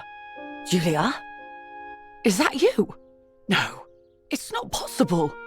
Martha's never played. She's deaf, yet no. This is madness. My God. So, Martha? I understand now. You can get all of the attention, right? You were jealous, weren't you? Because she was a wonderful girl and you're just a useless little slut. How did you manage to convince her? I get it now.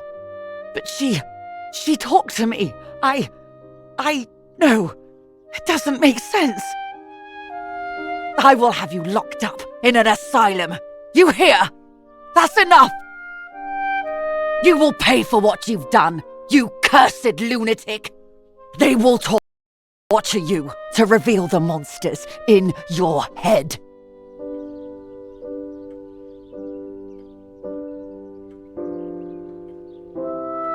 Her words were as sharp as blades. I tried to tell her that it wasn't me. I showed her the photos I developed that proved my innocence. But she grew all the more angry, calling me crazy, and then she began to hit me with everything she had at hand. I closed my eyes as more darkness began to take over in me. Memories came flooding back. Not memories of actual past events, but more so of feelings I had when I was little. They were scary. They were the fears of a little girl. Despite what had happened, I went walking in the woods early the next morning to meet the lady. The evening before, my father had tried desperately to console me. Talk to me, Julia. You know I love you. I just want to understand what happened. I am happy you are alive. Even if we have lost Martha, Your mother was just in shock. She didn't want to hurt you.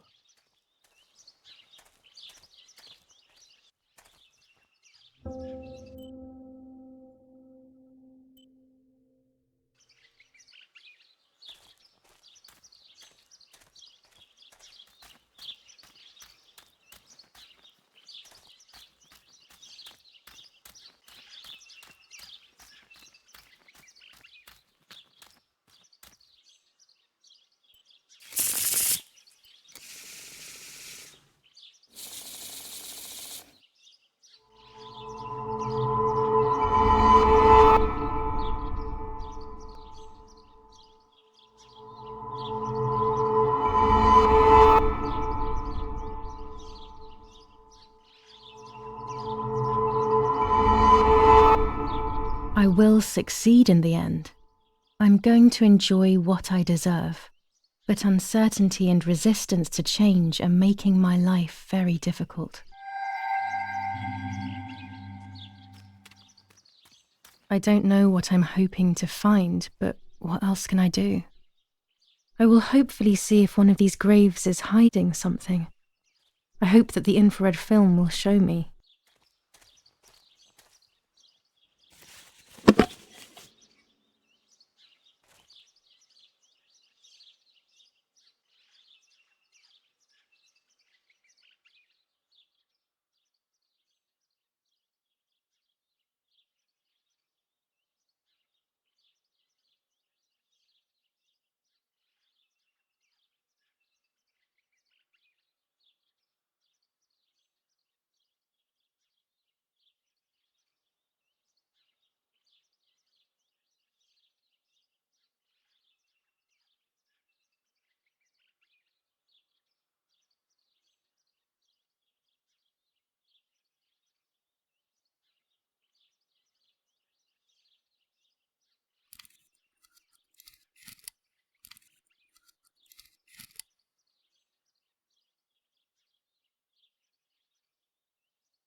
When I was little, these barrels seemed enormous.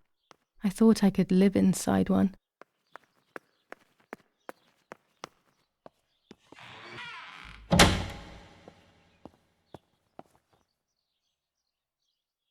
The yellow filter. If it were to snow, it would be perfect. The green filter. Useful for landscapes.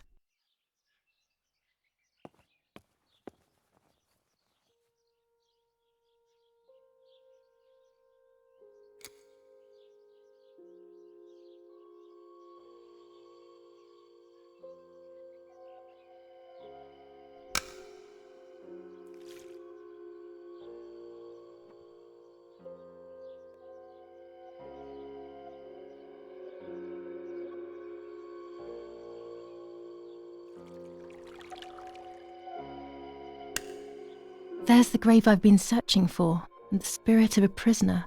Just like the White Lady, he's trapped in this world, but they can no longer meet one another. Evil is separating them.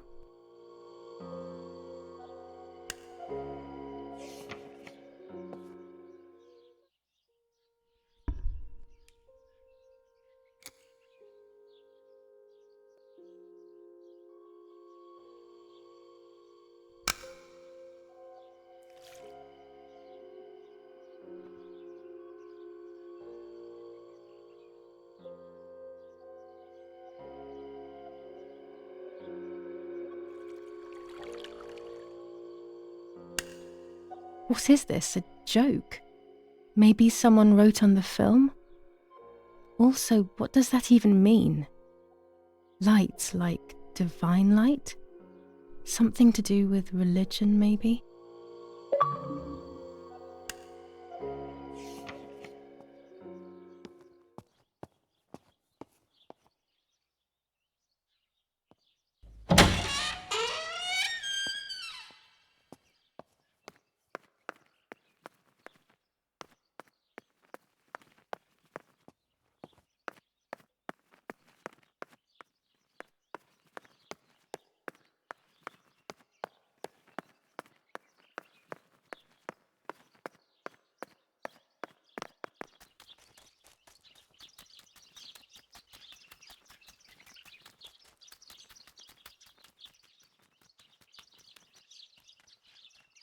I was afraid of animals when I was little. I never approached them alone. Oh no, the fence has been destroyed.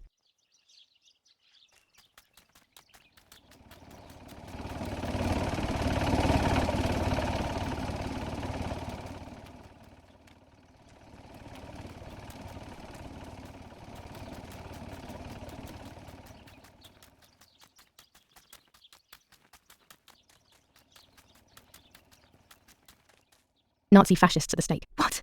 Who could have done this? What did these poor creatures have to do with anything?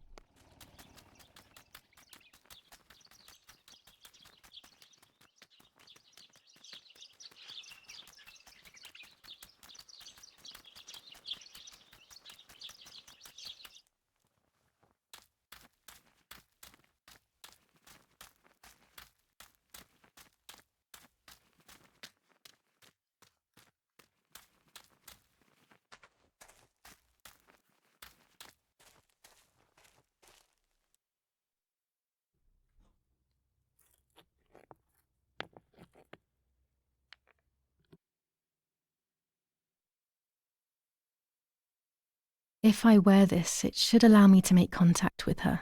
With this object, she'll have to hear me, I have no doubt. I'm missing the element that connects my world to that of the White Lady. Oh, the lake. Of course. Why didn't I think of it sooner? The dress that I threw in the bushes that cursed day. It's been sitting beside the lake for a few days now, in a world that is both mine and hers.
A German tank! I have to report its location via the telegraph hidden near the cowshed. Daddy probably asked for a garrison after all that has happened. I should report its location via telegraph. This wire heads towards the house and then keeps going, so it must be the right one.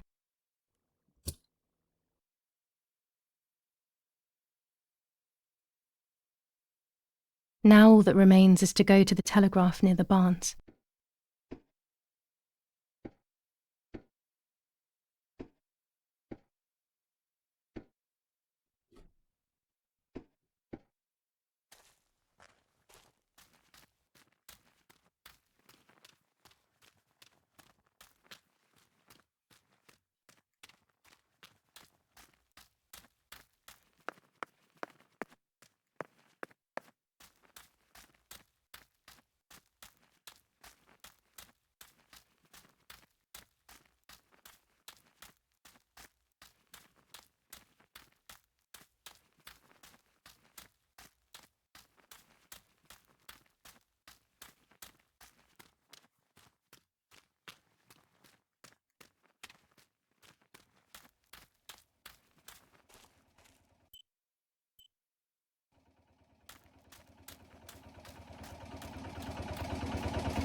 The telegraph must be hidden in one of these feed bins.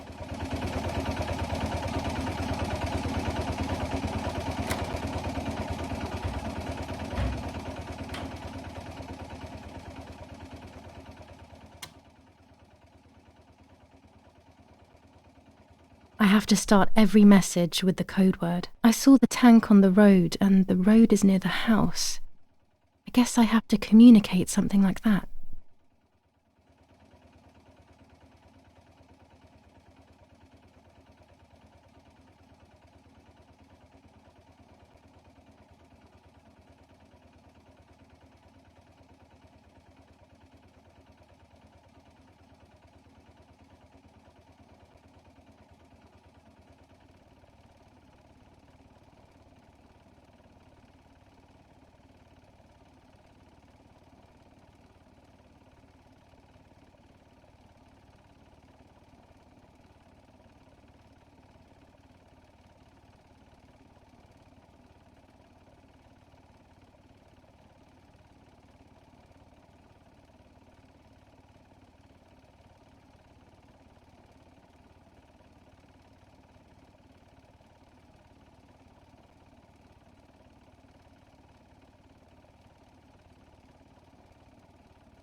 Damn it, I got the length of the sound wrong. I'll try this word again from the beginning. Damn it again! I need to be more careful about the length of the sound.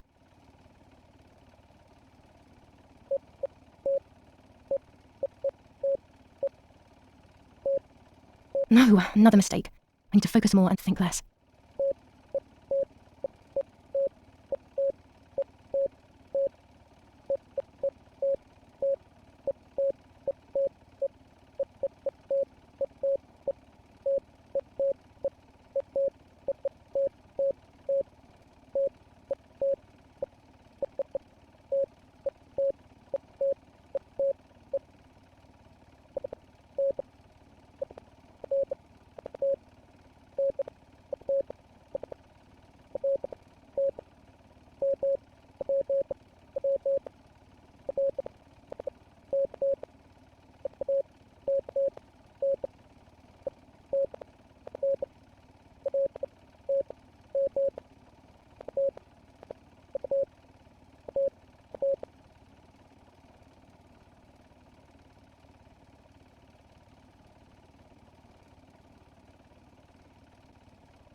They are asking me to find a map of the defensive line.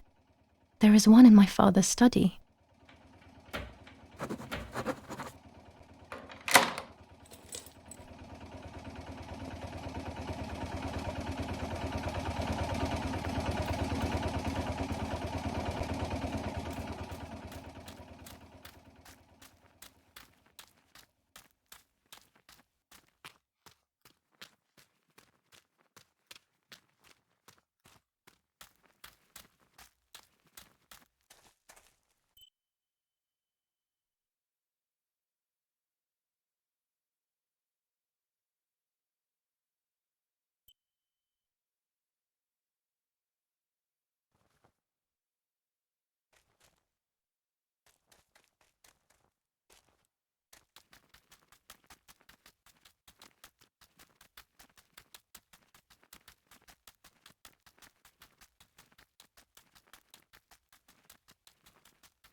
Without all the necessary elements, there's no point travelling to the island.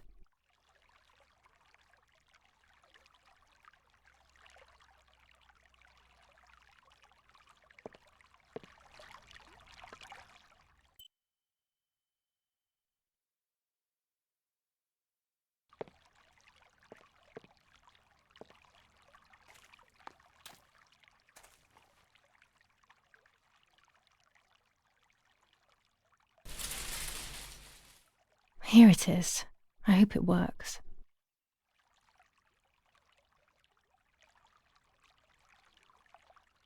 Now that I have everything I need to communicate with the lady, I can finally go to the island.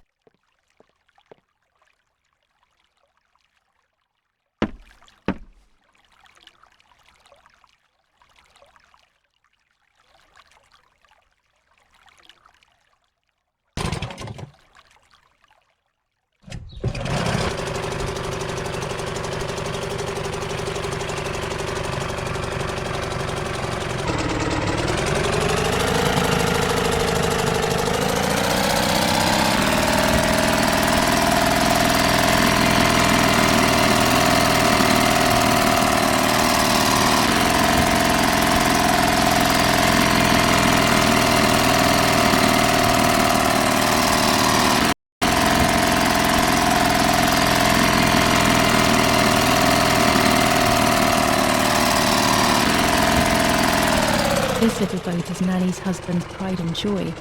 He used to take me fishing in it many years ago. I don't understand why Mother never wanted me and Martha to use it.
A roll of film. It's the one that I was taking out of the camera just before I discovered Martha's body.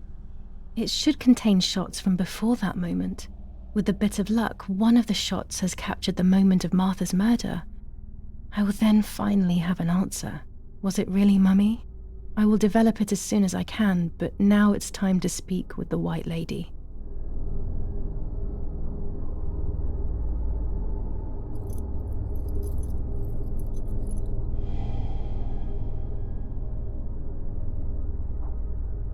I will wear her lover's cross to draw her to me.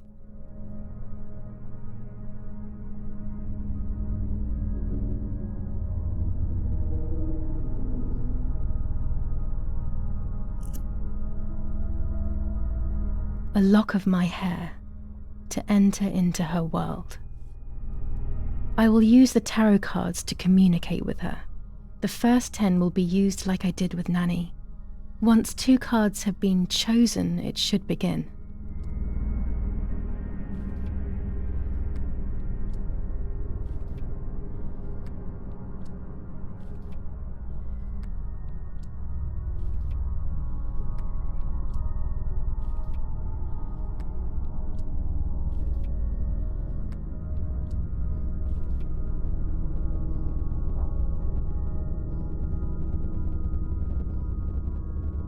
You camouflage yourself in the woods to approach me. You blend in with the water to make yourself known. You wish to communicate with me through the energy of symbols. You use my pain to summon me. You are very bold. You call upon me for knowledge that I do not possess. For answers I do not have. I am only a vessel, like water, like air, a vessel to move and breathe. It worked. Now I need to choose 2 cards. Here we go.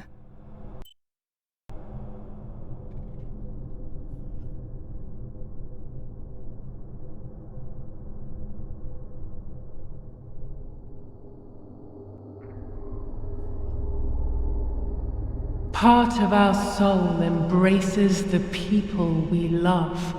It is then torn away from us when these people disappear. The wound is deep and it cannot heal. Faith vacillates. Death causes fear. But the church is a safe place. It is home and mother to its children. Faith is the light. Do not lose it. Finding it again is almost impossible. I lost it in sorrow, and without time, I am lost in the dark.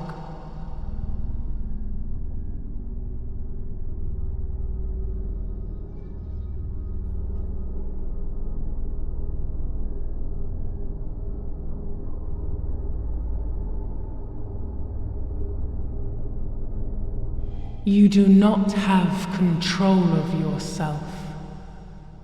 There is a dark figure inside you. The wounds are feeding it. It will do things you do not like. It will use your desires, your guilt, the darkest parts of your conscience.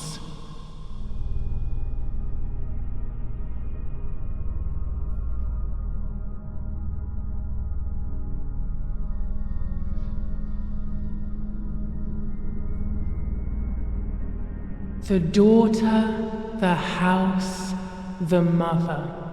The daughter comes from the mother's house, then makes herself a home and becomes a mother.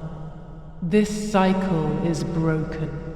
To undo the knot, find the sun. He is the original sin reflected on you. The one who gave you the light wishes to take it back. She wants control. Bit by bit, she is crumbling your life.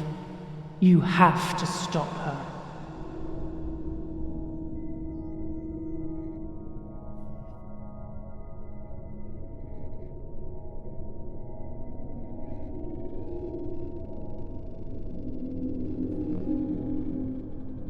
I can sense that you want to know who did it, but I do not have the answer.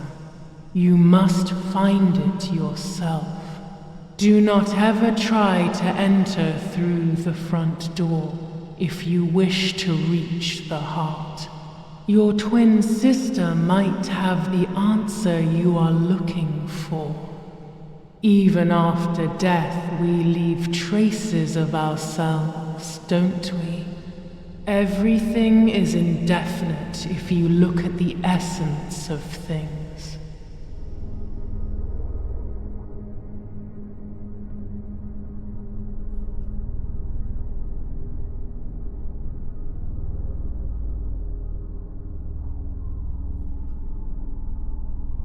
You will no longer be able to tell light from darkness. In sorrow, the difference is so subtle. You are alone, and you will remain alone. Memories are abandoning you. They are your only true companions. Now they take the place of your happy childhood, and they may return to keep you company.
Speaking with the White Lady confused me even more, but at least now I have this key.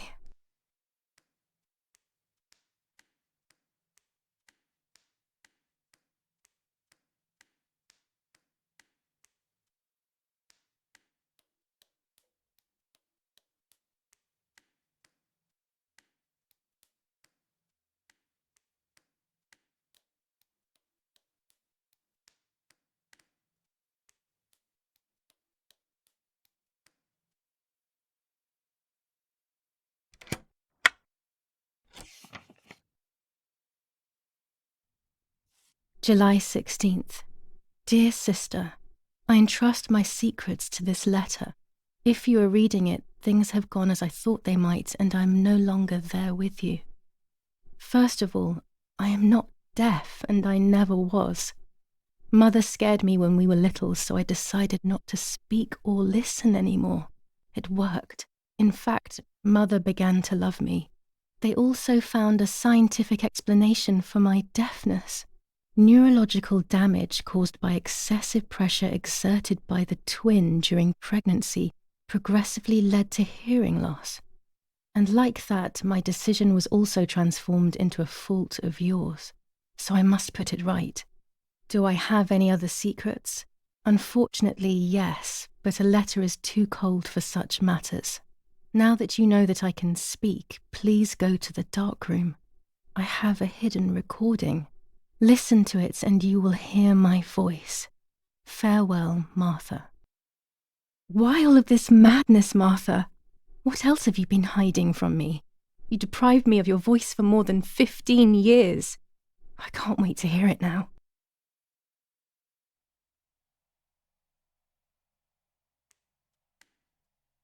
There is nothing here.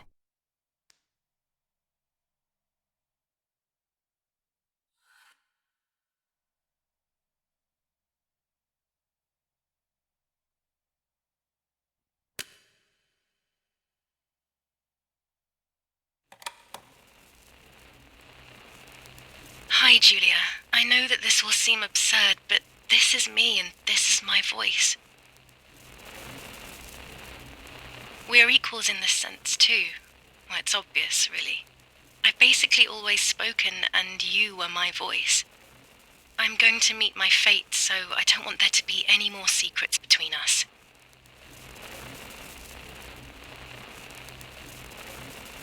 I have to tell you that I'm pregnant, Julia. I'm pregnant with Lapo's baby. We had sex, and I never had the courage to tell you. I was so afraid of hurting you. I'm so ashamed. And now, how can I ever bring this child into the world? The baby is starting to show. Could you tell? That's why I'm no longer getting undressed in front of you.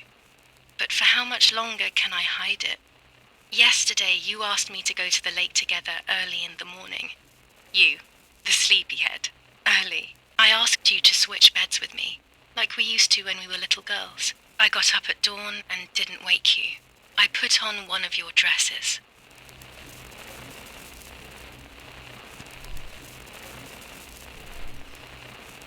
I wrote a card to Mother telling her that it was you who was pregnant, not me, and to come and see at the lake. I left it on the desk in her room.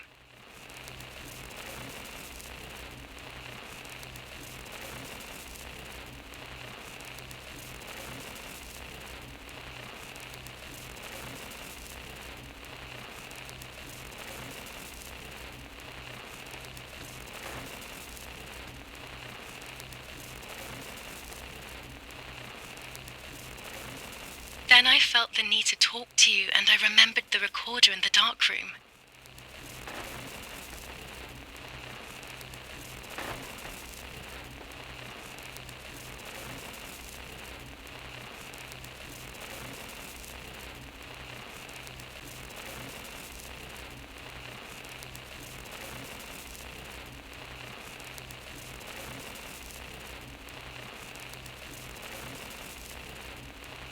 I will go to the lake alone and act as you. I will tell her everything you never had the courage to tell her. I will be your voice. I know how much she's made you suffer over the years.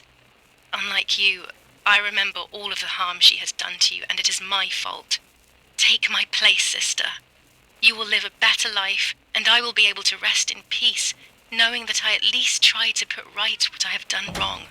I will go now. My last memory will be the image of you sleeping peacefully.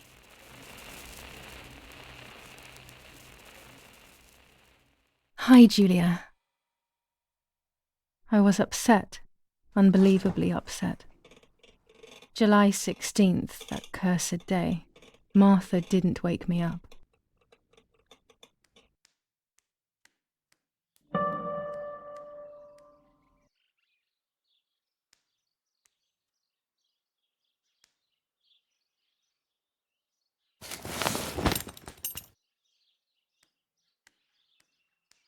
There was a dress missing from my wardrobe.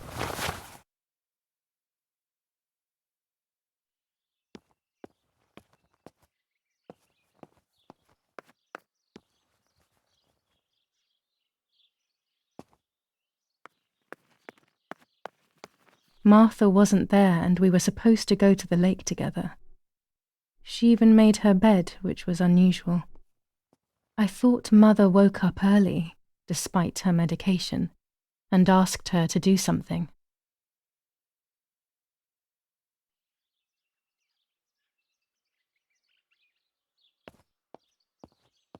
It was late. Martha hadn't woken me up as we had agreed, and I always overslept. I simply decided to go out and take the photographs by myself without Martha.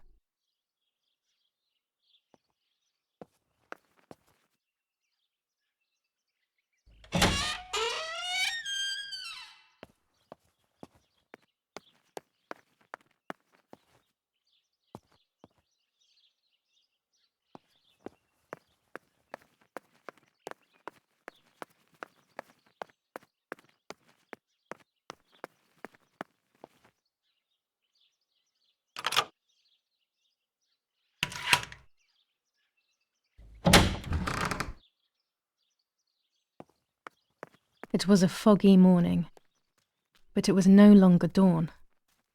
It was a sign of something terrible.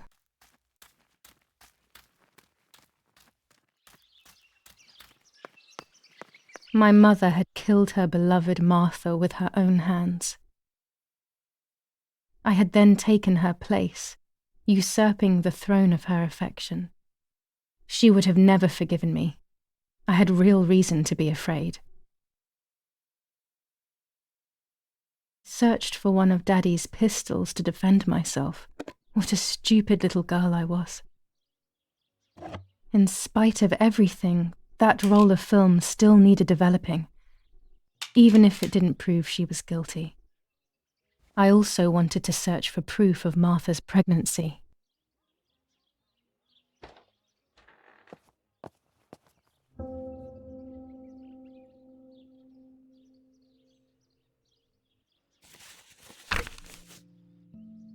July 21st.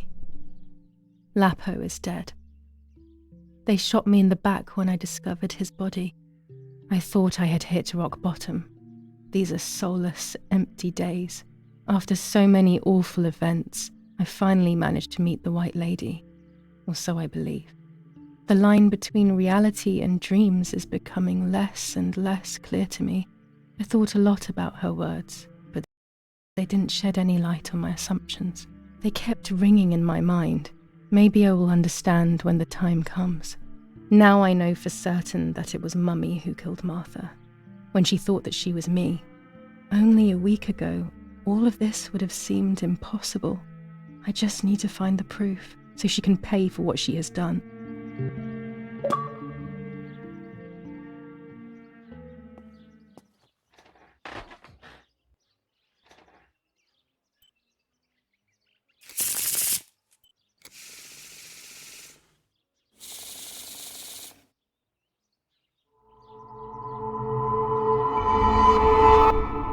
I mustn't care about what people think.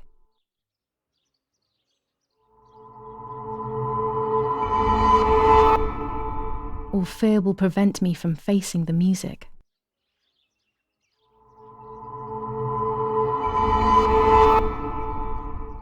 It will be very difficult to recover from the mental collapse.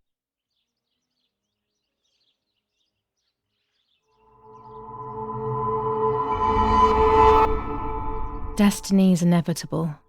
The end waits for us.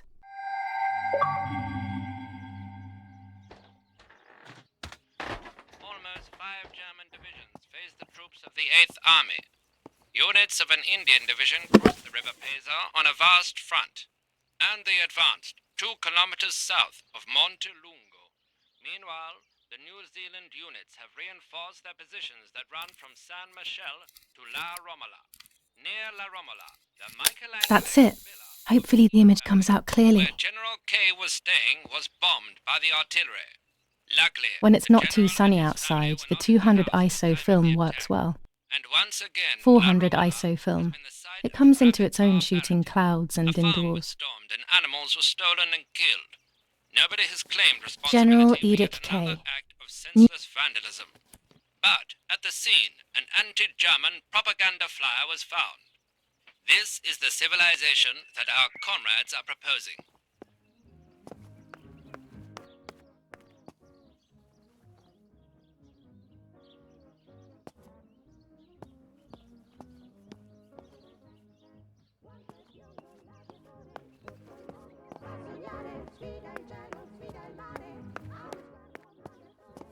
Telegram. I'll leave it in the letterbox. Have a good day. Another telegram of condolence. Isn't it a bit late?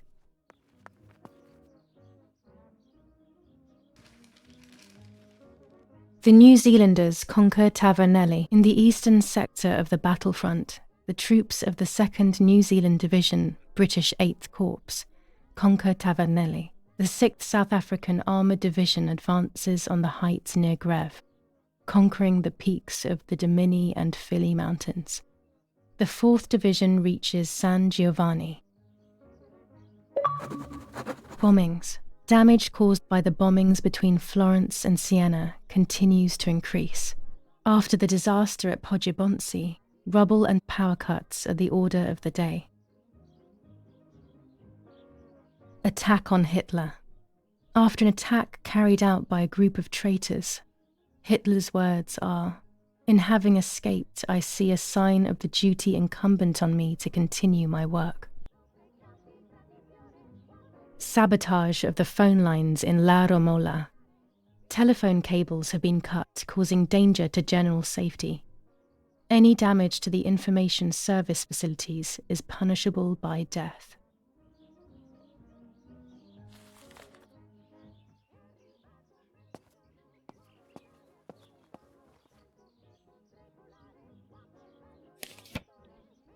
Dear Mrs. Irene K., following your call, we have received a telegram from Dr. D. Your request has been accepted. As soon as the police station issues authorization, we will send for the girl. While we wait, to avoid the girl taking any extreme actions, as per the fears you have expressed, we ask that you trust in the advice of her treating physician. I thank you for your generous and charitable donation to our institution. Director S., Volterra Psychiatric Hospital, telephone 0782. Now that she has discovered everything, she wants to lock me up in an asylum. Or maybe even worse, she wants to kill me and have everyone believe it was suicide. She is preparing all the finer details.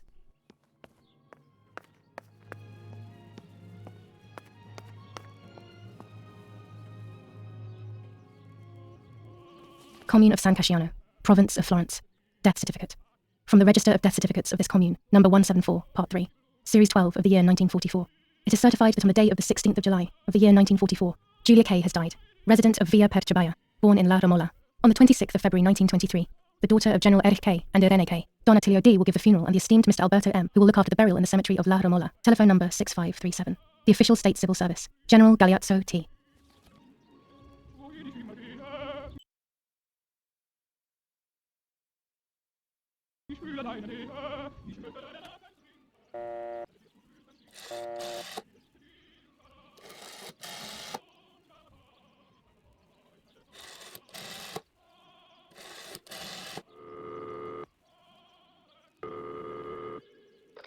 Governor Quarters for the officers of San Casciano. How can I help?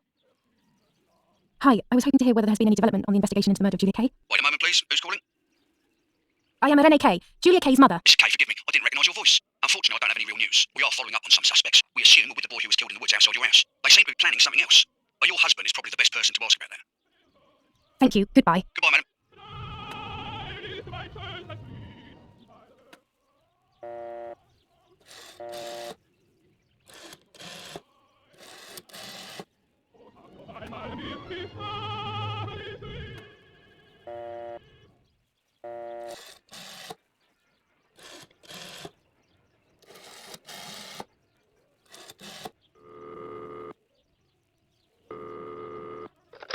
Love Romola Doctor's Surgery. How may I help?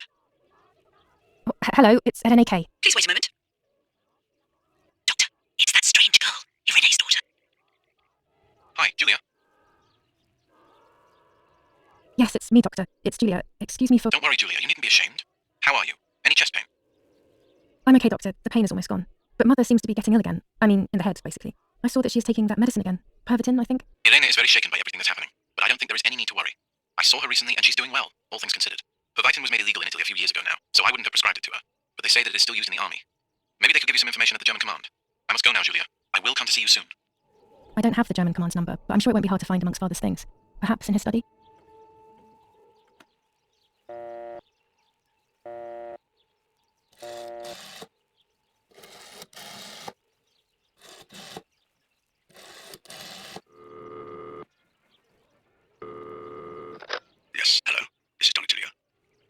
Father, you must bring justice for Lapo. You know it wasn't really him who killed Martha. I know that it wasn't Lapo, and your father already knows this. Believe me. But I can't do anything. These are dark times, my dear girl. Come to see me soon, and we will talk about it.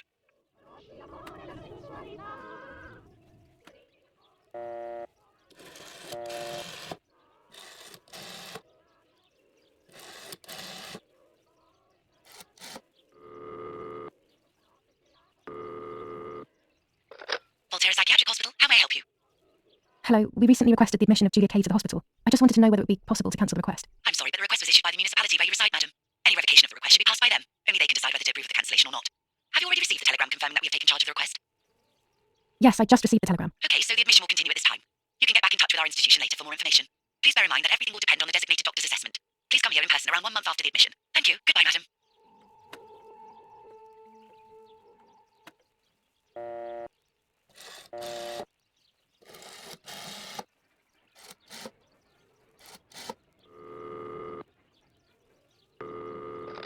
Hello, this is San Casciano Town Hall reception. With whom are you hoping to speak to? I would like to speak with the mayor urgently. May I ask who is speaking? I'm Irene Kay, the wife of General Edith Kay. Please hold the line, madam. Yes, hello? I would like some information regarding the request for admission of Julia Kay, my daughter, to Volterra Hospital. Yes, madam. The hospital confirmed recently that it will be sending its own staff to your house for the admission. The matter is no longer in our hands. Goodbye. Goodbye.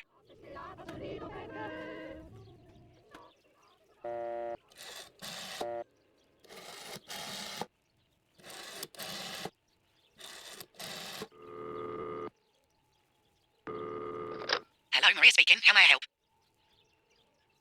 Hello, Miria, it's Irene Kay. What is this, some sort of bad joke? I know Irene very well, and you are definitely not Irene.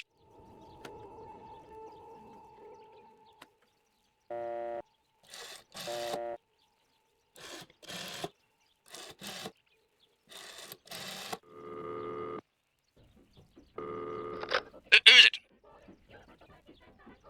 Hello, it's Irene Kay. Yeah? Yeah, what do you want from me? I'm sorry to disturb you. I just wanted to know if I can come over to see you later today or tomorrow. Of course not. Do not come looking for me anymore. Stop bothering me, you bitch. He must be going crazy. I don't believe for 1 second that Mummy would let him treat her this way. Sheer madness.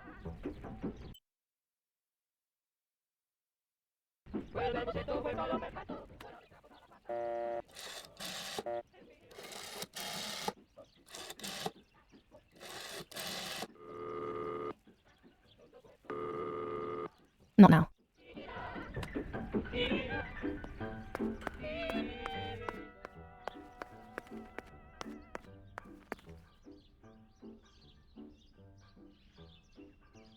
Go to the dark room now. Not when she's around. I must stay as far away from her as possible. I could go to the cemetery instead to find out whether Martha really was pregnant or not.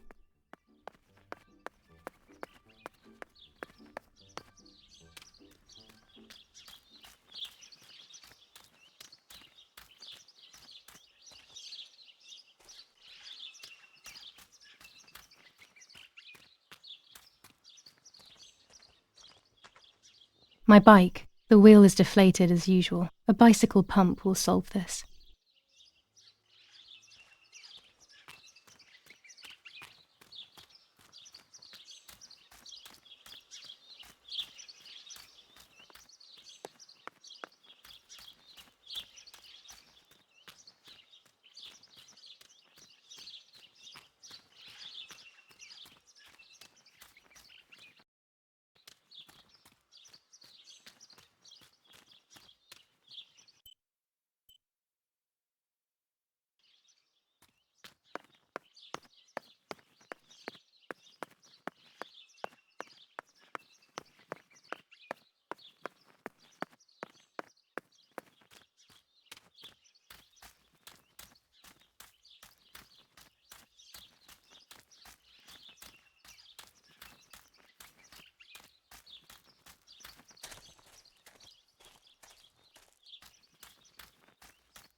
Tuscans. Throughout Italy, the people are fighting against the German invaders. Over a third of Italy has already been liberated from this loathed invader. We know that you are doing a lot to prevent the Germans from strengthening their power over you. The day of your liberation is approaching. Your freedom is certain. Your region is of the utmost importance in this war of liberation. Hinder the Germans by refusing to cooperate with them in any way. Transport is essential for the German troops and their supplies. Your region is the centre of the transport network south of the Apennines. The triangle of La Spezia, Florence, Livorno is of great importance to the Germans and their hope to maintain a yoke over Italy. Tuscans, double your efforts. The day of liberation is fast approaching. Unite and do your utmost to speed up your liberation.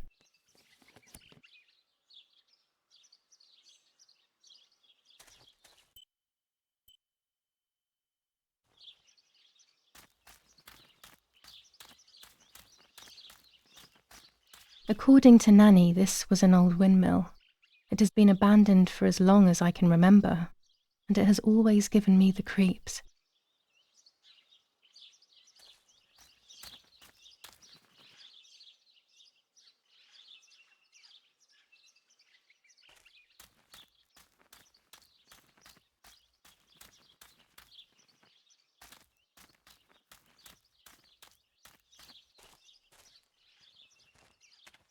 Martha is in the family crypt. That place is scary.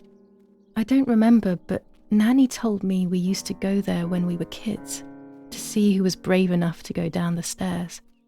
No one would ever go further than the first 2 steps. Now Martha's down there, alone, in the dark. She must be frightened.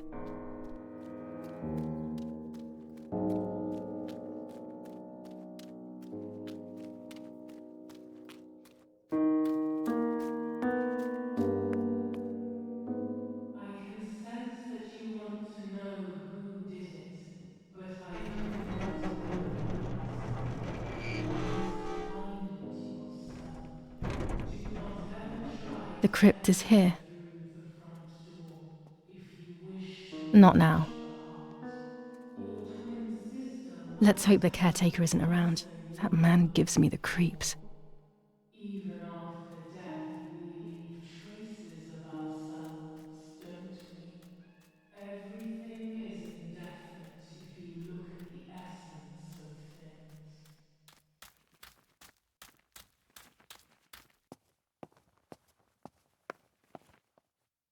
This door is locked, but I must get in.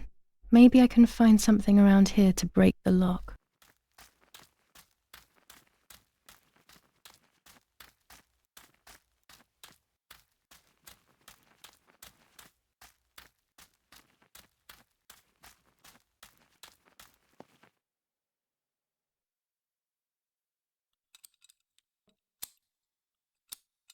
These are perfect for breaking the lock.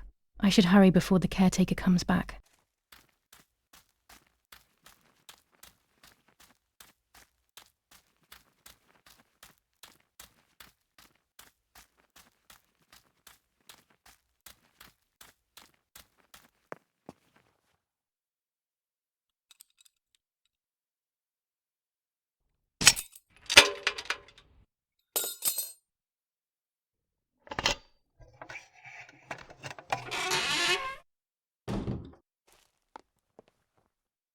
Everyone takes a side. I find myself siding with my family, but I'm not sure whether it is right. Instructions for the automatic telephone machine. For example, if you wish to call the number 0573, pick up the telephone from the hook and bring the receiver to your ear. You will hear a continuous tone. Firstly, place your index finger in the hole displaying the number 0. Turn the disc clockwise until it stops. Let the disc return freely to its resting position. Repeat the same steps for the numbers 573.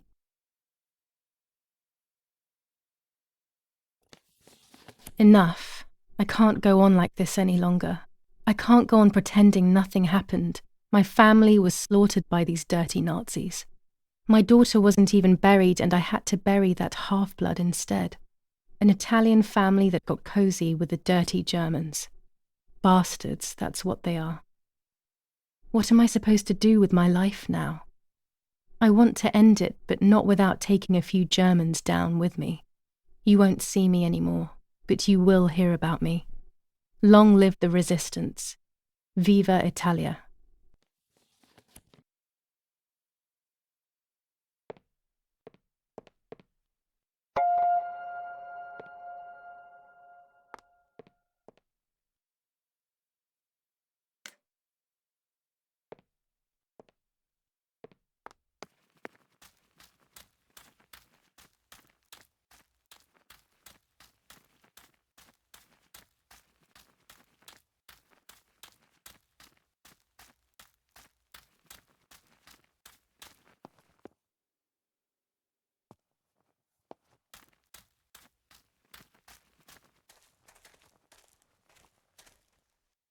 I should water the plants. No one will do it. The caretaker clearly doesn't care.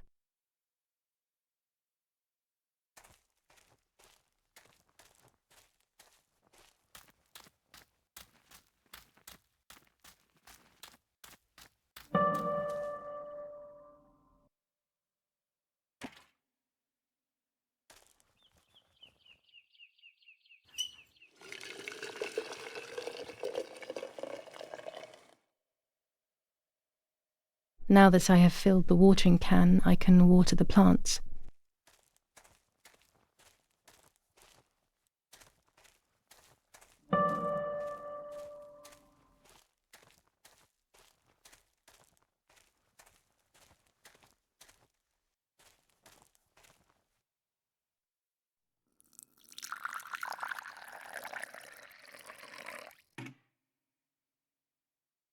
Lapo, if you were in front of me, what would I say to you?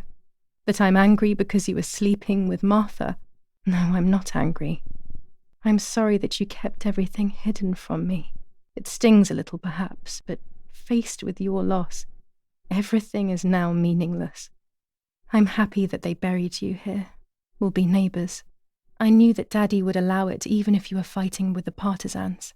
For him, this war is a stranger as it is for me. Goodbye, Lapo. We will meet again soon. It's time to look for Martha.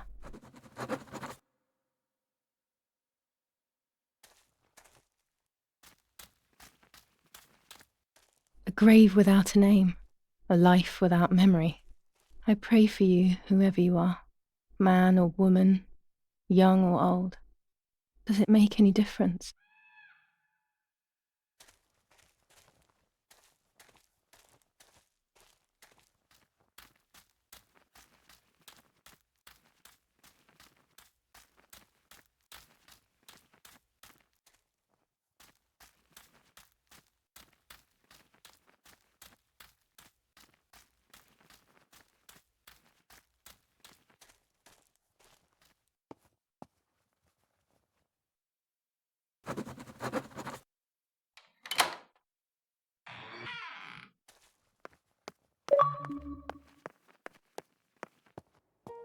I can see why we were scared as children. It's a rather gloomy place.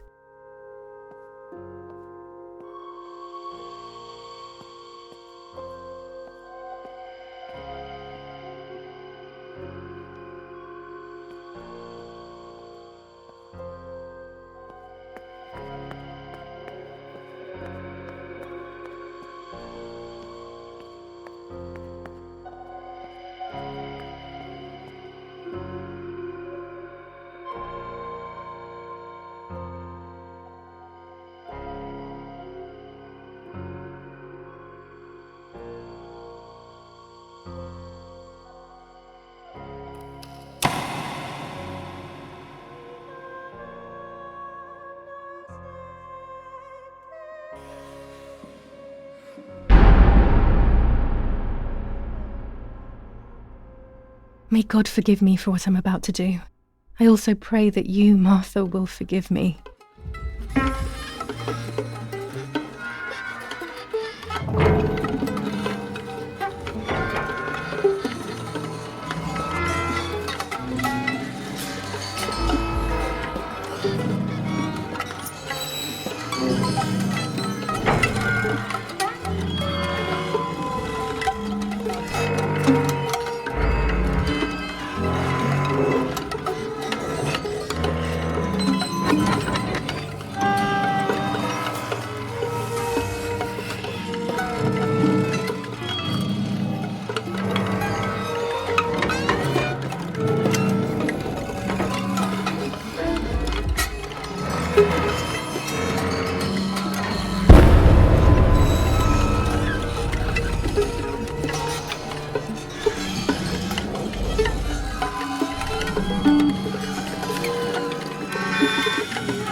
It was true. Martha was pregnant. Pregnant with a deformed fetus with 2 heads. Twins again. They always said that it ran in the family.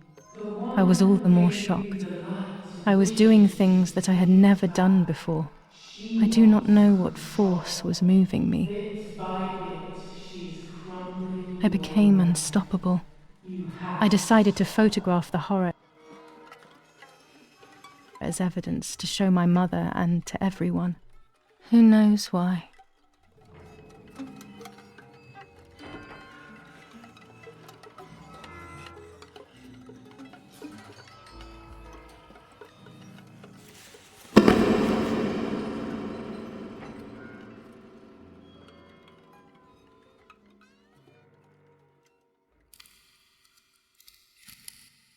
Enough now. I will torture you no longer. I will come back to fix you, and I will stay and take care of you. We will spend so much time together. I love you, Martha.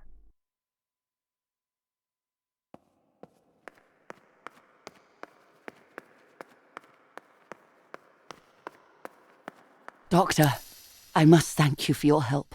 I wouldn't know what to do without you.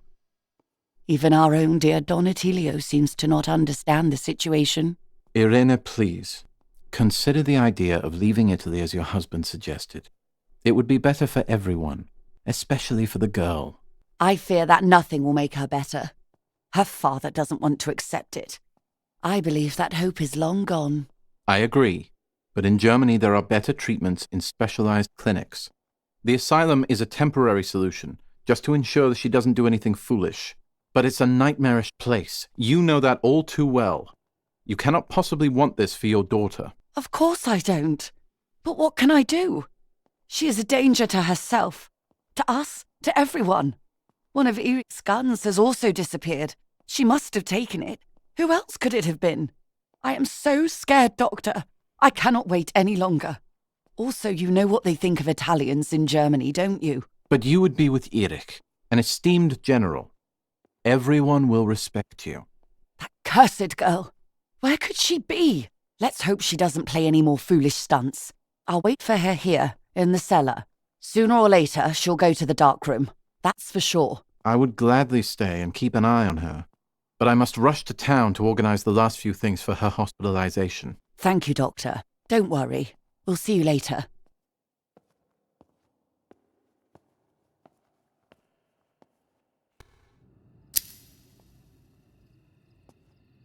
She's sleeping.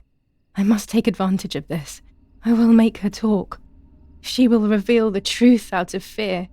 She thinks I can be silenced by calling me crazy. But unbeknownst to her, I will record everything. Everyone will know what you have done to your own daughter.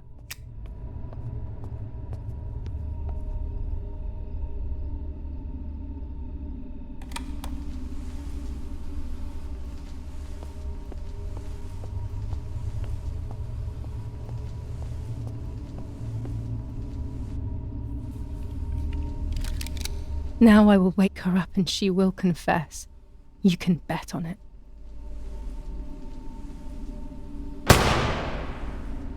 What are you doing, my daughter? Why do you want to ruin your life? I'm sorry. It wasn't me who just shot Mummy. It wasn't me.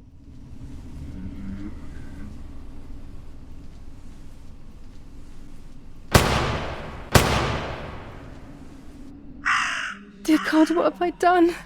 She forced me. She killed Martha. But who in the world will believe me now? They will take me to the mental asylum. Those rolls of film are my only hope.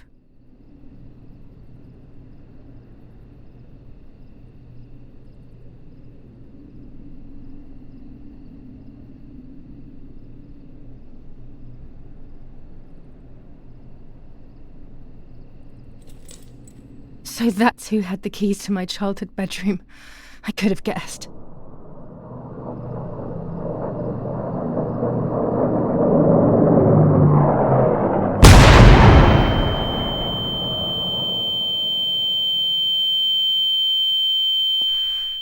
My God! Sooner or later, more bombs will land here. Then everything will come to an end.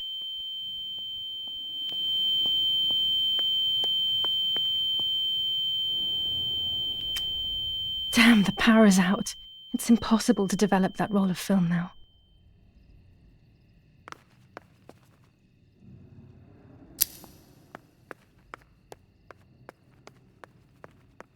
At least now I finally have the keys to my old room. But why was it locked in the first place?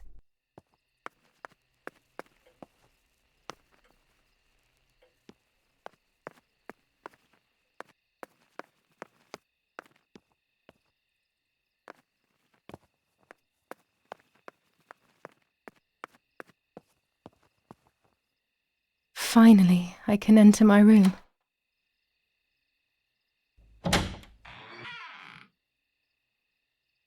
The puppet theatre.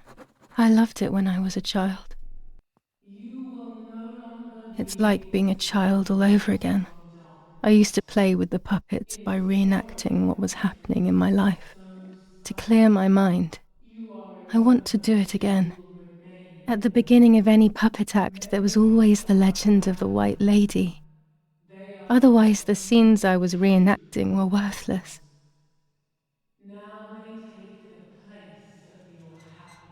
According to an ancient legend, the lakes of the area are haunted by the spirit of a young woman.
Hello, Mummy.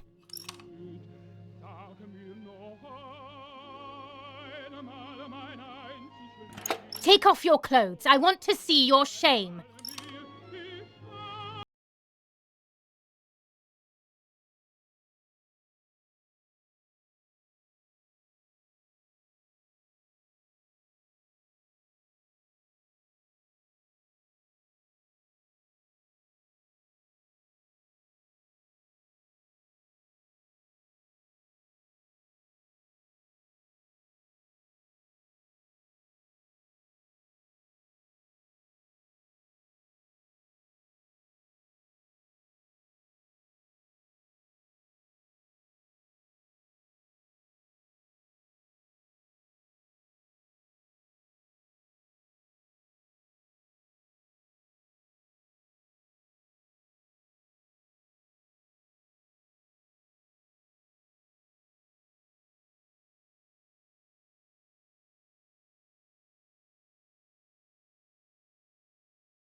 I was under the bridge, but it was just a game.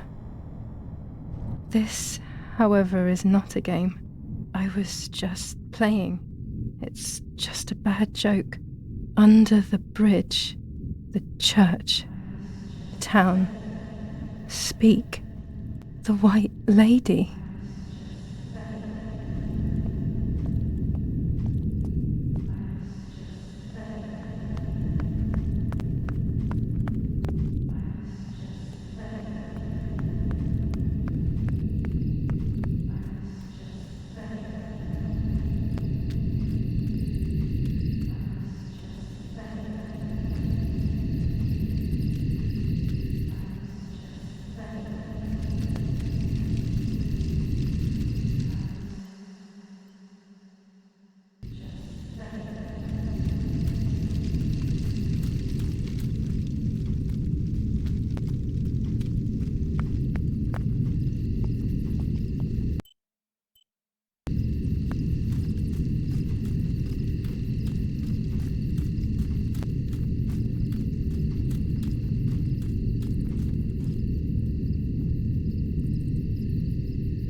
The power is back.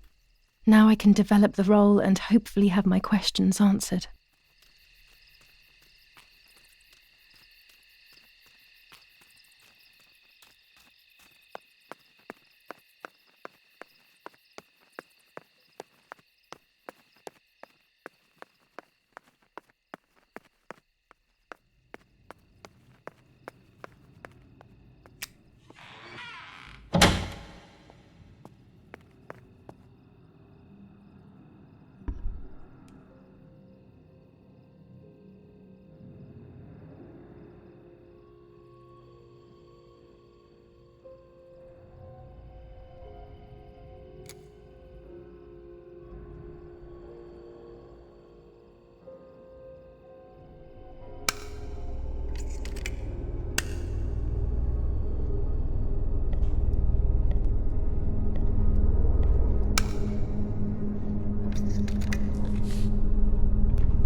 Oh dear God, so it's true. I killed my sister. I did everything to hide the truth. Then I killed my mother to rid myself of the guilt. But she was nasty and everything was her fault. God, what does that make me? I don't deserve to live a second longer. Maybe I will see her again and I can try and ask for her forgiveness. But if there is nothing after death, at least I will be free from this suffering. I know it's not right, but I can't do this anymore.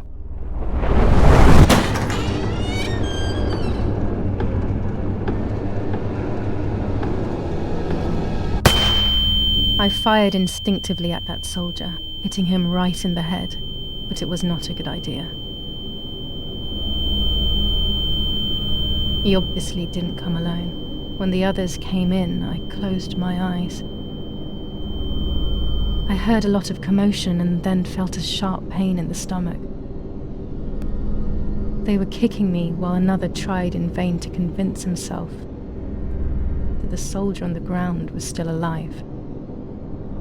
They hit me in the ribs, the back, and the stomach.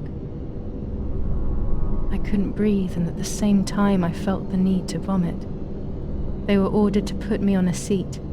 They bound me up so tightly that I couldn't feel my hands or feet.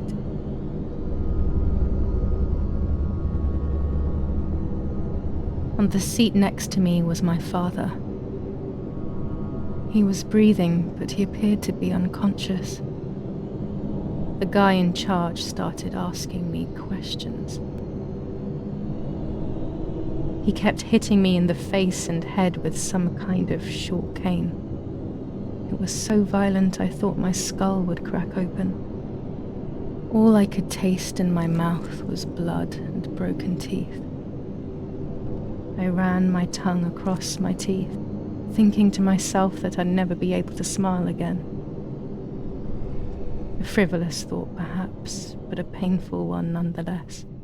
Part of my top lip was cut open and was hanging down. I foolishly tried to put it back in place using my tongue and lower lip. I threw up.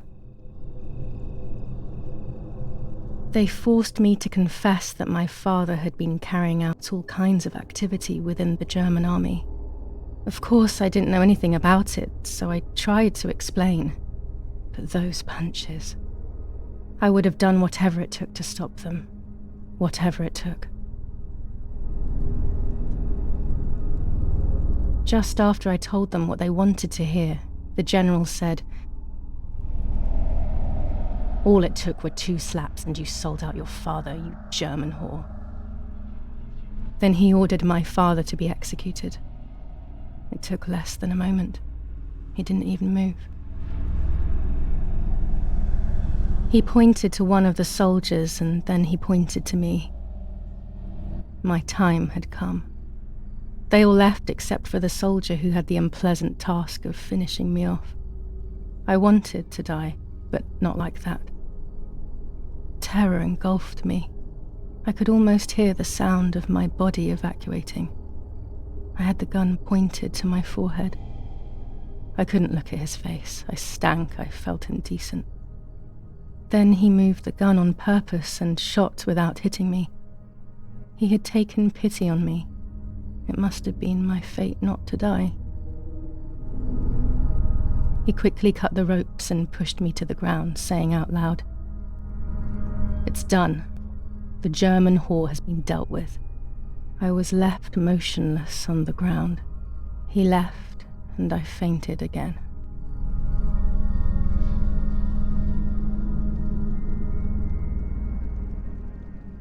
I came around. I did not know what to do. I was completely empty and felt pain everywhere. Everyone was dead. I was now alone in the world.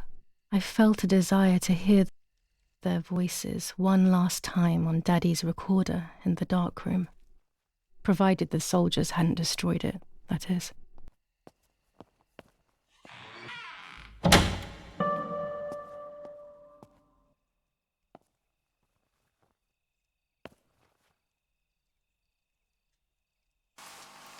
Now I will wake her up and she will confess.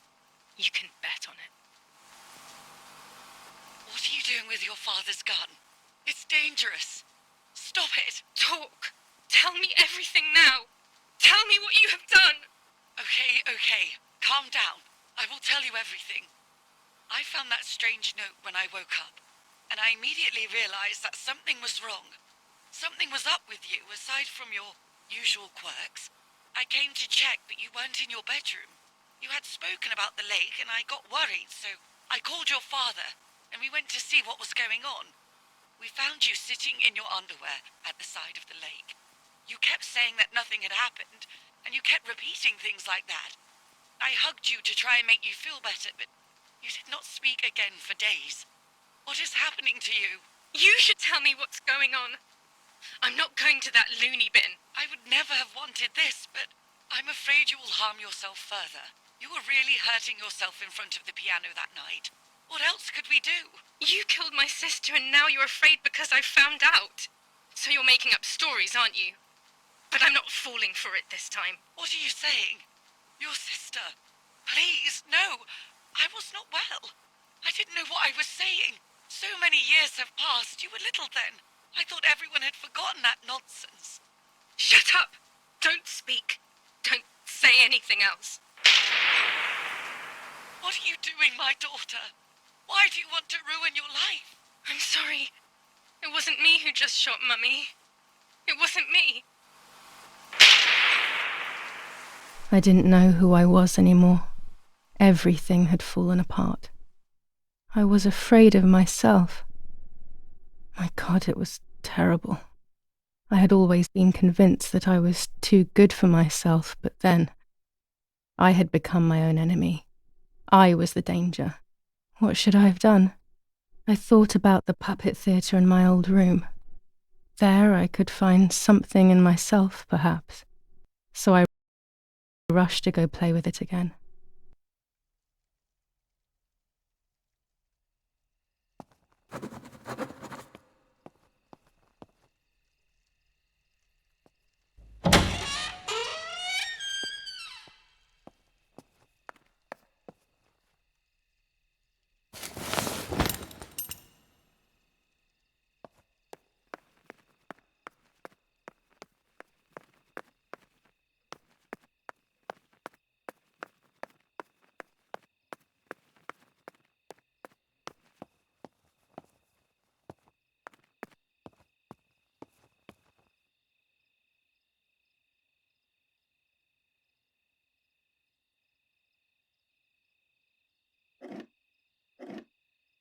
Mummy nearly died giving birth to me.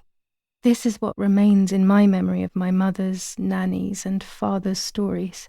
I remember little to nothing of my childhood at home.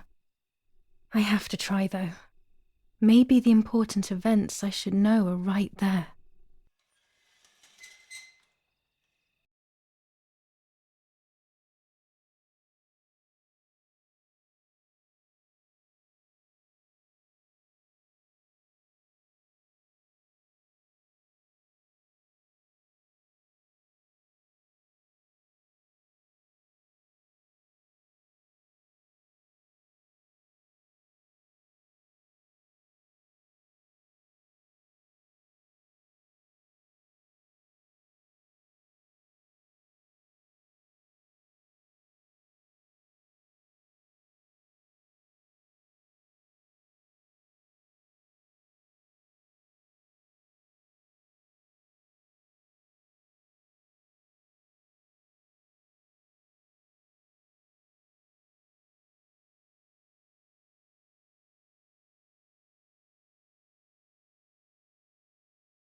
I was beginning to remember, but I was so scared to remember too much, especially all at once.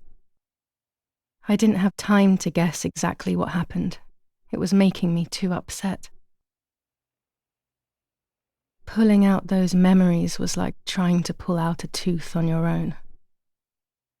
Almost impossible, and far too painful. The White Lady told me that the church is a safe place and home to its children. Don Attilio, my priest, I have to talk to him. I have to call him on the telephone.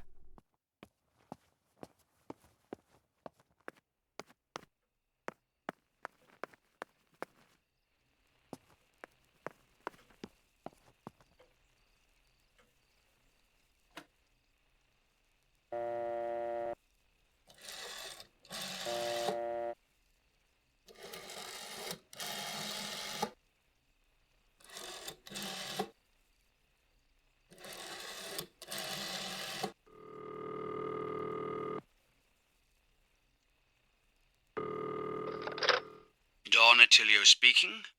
Who is it? Father, help me. They're all dead. Daddy, Mummy, everyone. Julia, come to me immediately. Don't stay alone. It's dangerous. Come to town. You can stay here with me and we can talk about everything. Okay?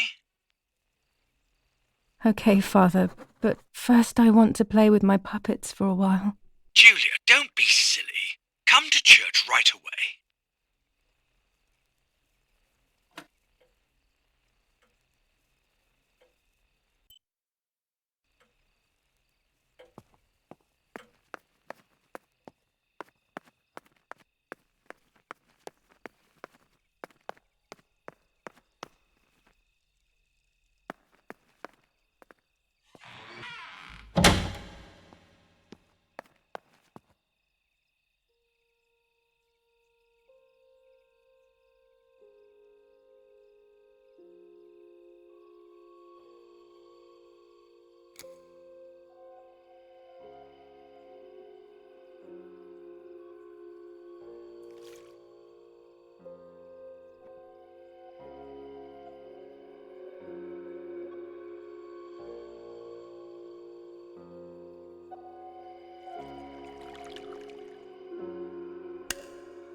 I will return to you, Martha.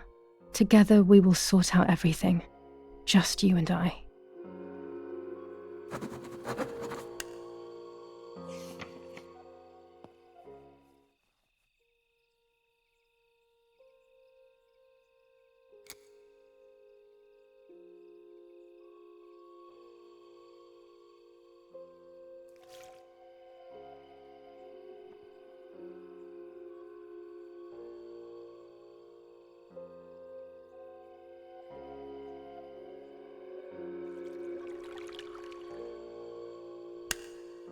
The print should be fine like this. You can see detail clearly.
There we go.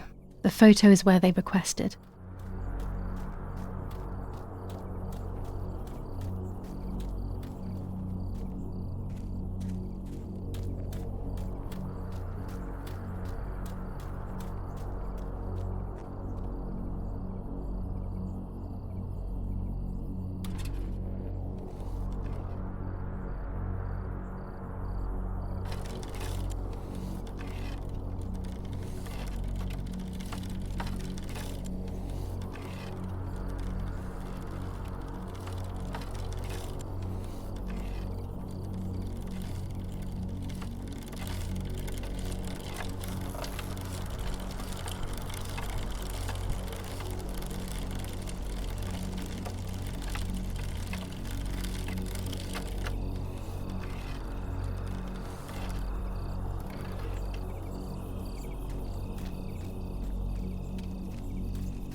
I've placed the photo where requested, so I need to find the right words to communicate it. Oh, and of course I need to remember the code word.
They have worked out the position of the tank. I should confirm that I've understood their message with received.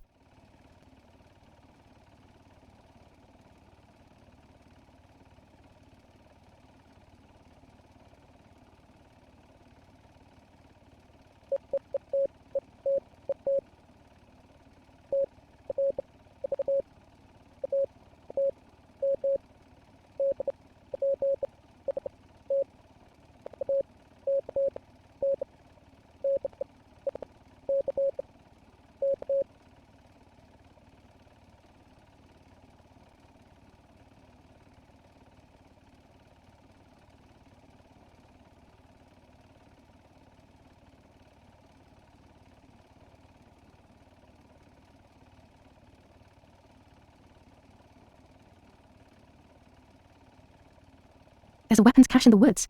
In my woods. Okay, I will search for it. Let's respond received again.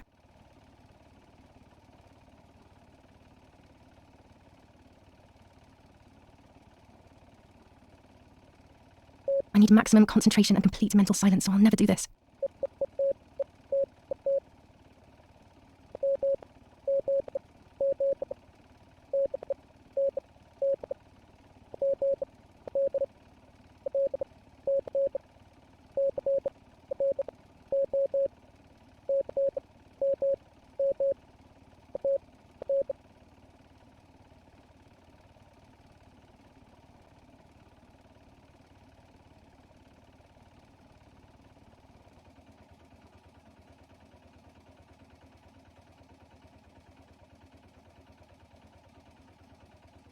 Okay, so after I've been there, I will place a flag on the telephone pole near the house.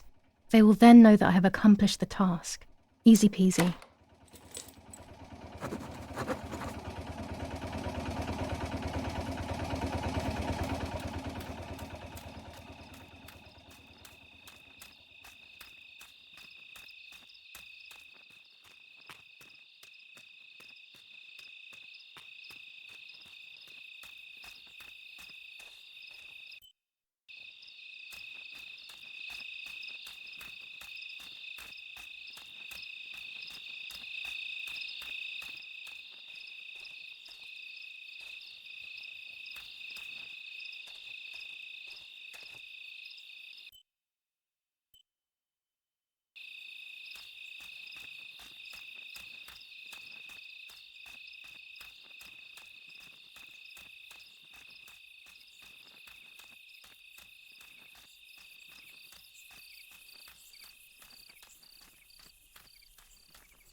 Those boys, they had all been killed and it was my fault.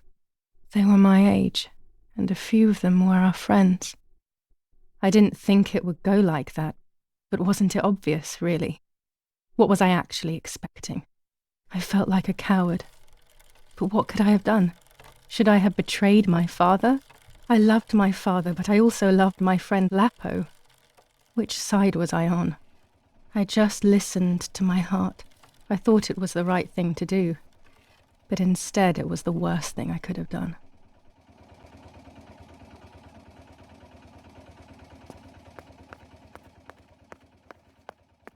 I didn't go anywhere near the soldiers, Germans or allies. They had all caused me harm. I didn't want to approach anyone, for any reason.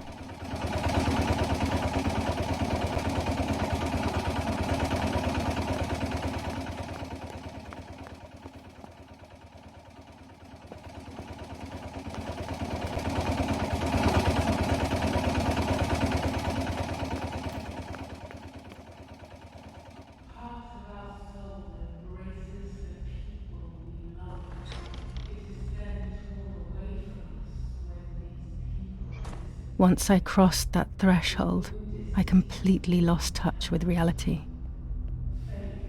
Everyone around me had died while I survived everything.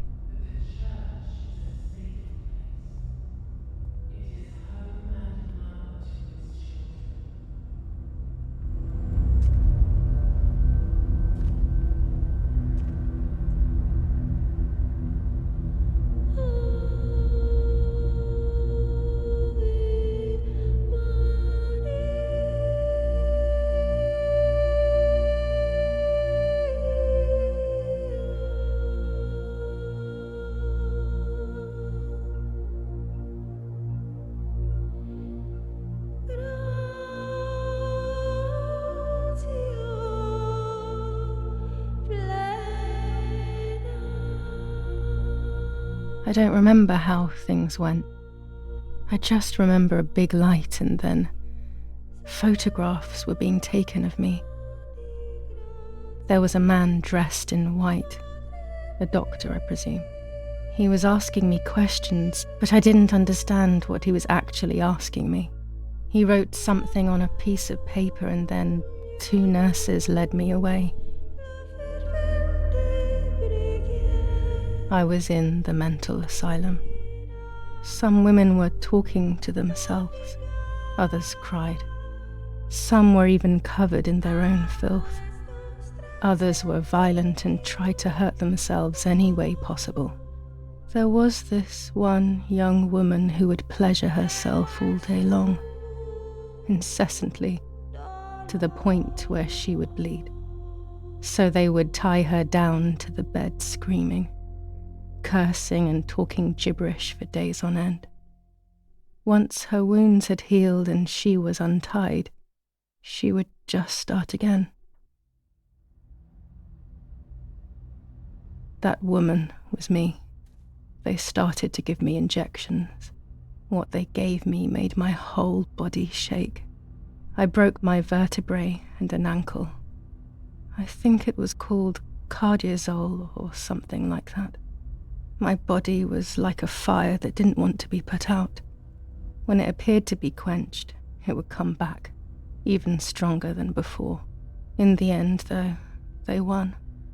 I stopped screaming and masturbating. I stopped thinking. There was no longer any need for therapy. Something inside of me had died. But nevertheless, I insisted on carrying along this painful journey. I was stronger than I could ever have imagined.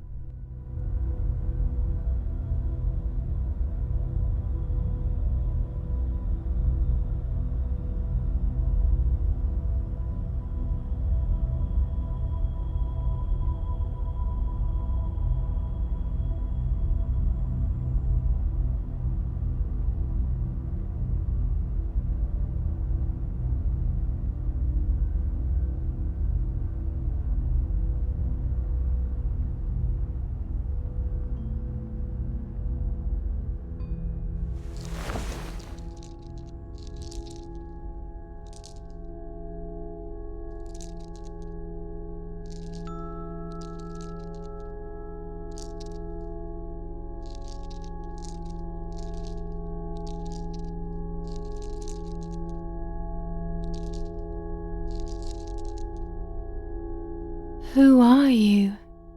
Wait, wait. I want answers. Don't go away.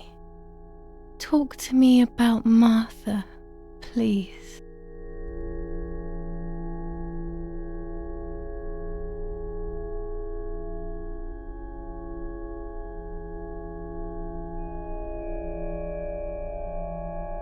Martha is dead. I killed her to take possession of her life.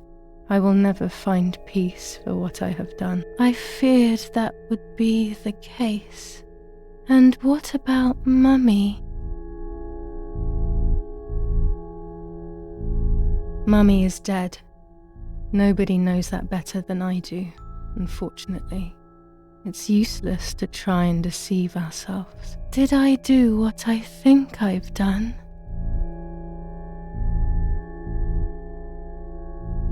Yes, damn it, it really happened.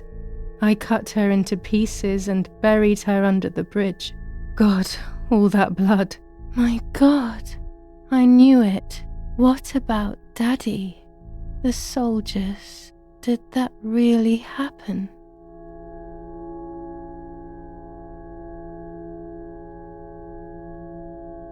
If I think back to that moment, everything is muddled. I do not know how to answer. No answer is perhaps the most painful answer. What about Nanny?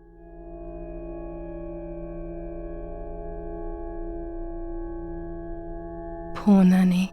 She really had nothing to do with it. But she died in our villa due to the bombings. We saved ourselves for some time by taking refuge at her house. Privileges for being rich. Feelings don't count for much, though. My poor Nanny.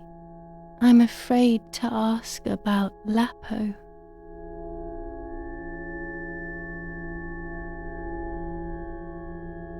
Lapo is dead. He was blown up by a landmine. He got into trouble and paid with his life. My dear friend. Poor boy. Just as I remembered, unfortunately. One last question. The pregnancy? Martha was pregnant. Her deformed baby died with her.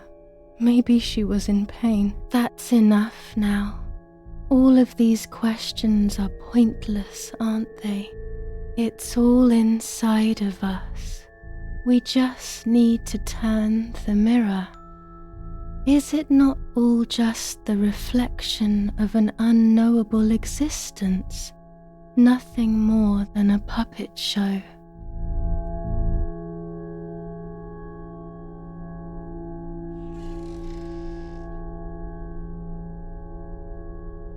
Ready for everything with open arms, even ready to kill.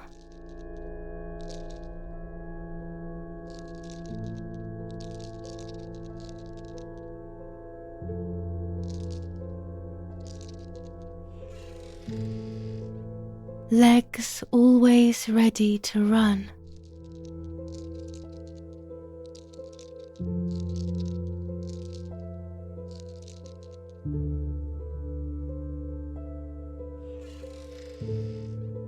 The womb that conceived in sin.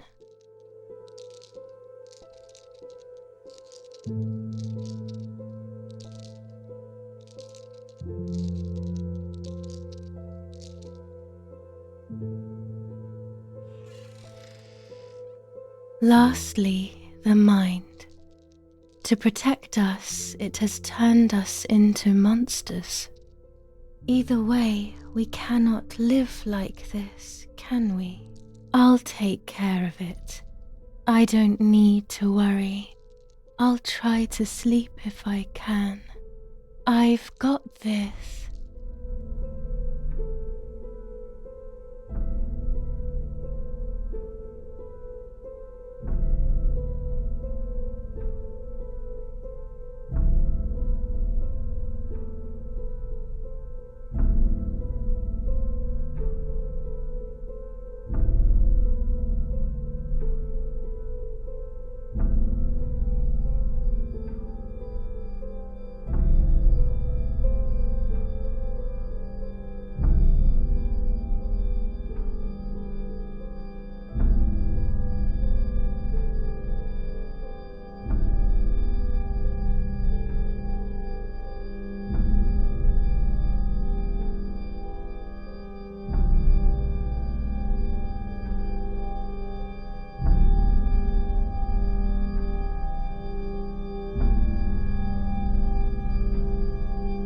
On the 26th of July, San Casciano was bombed and the church was destroyed.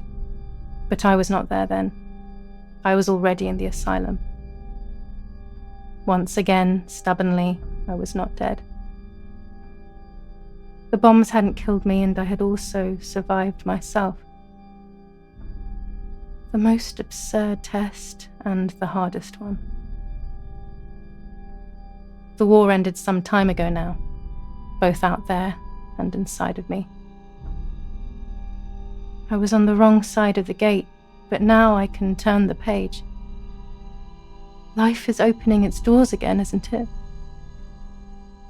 If I hadn't been so lucky to survive myself, I would have thrown everything away. We think that danger is all around us, ready to attack. But the most devious and misleading dangers are the ones that are inside of us. They grow without us realizing. They make us suffer, remain confused, and remove our self-respect. I would have wanted to ask for help, but I was alone. This is my story. Thank you for being here, for listening to me. Now I'm ready to leave. How long will it take to get home?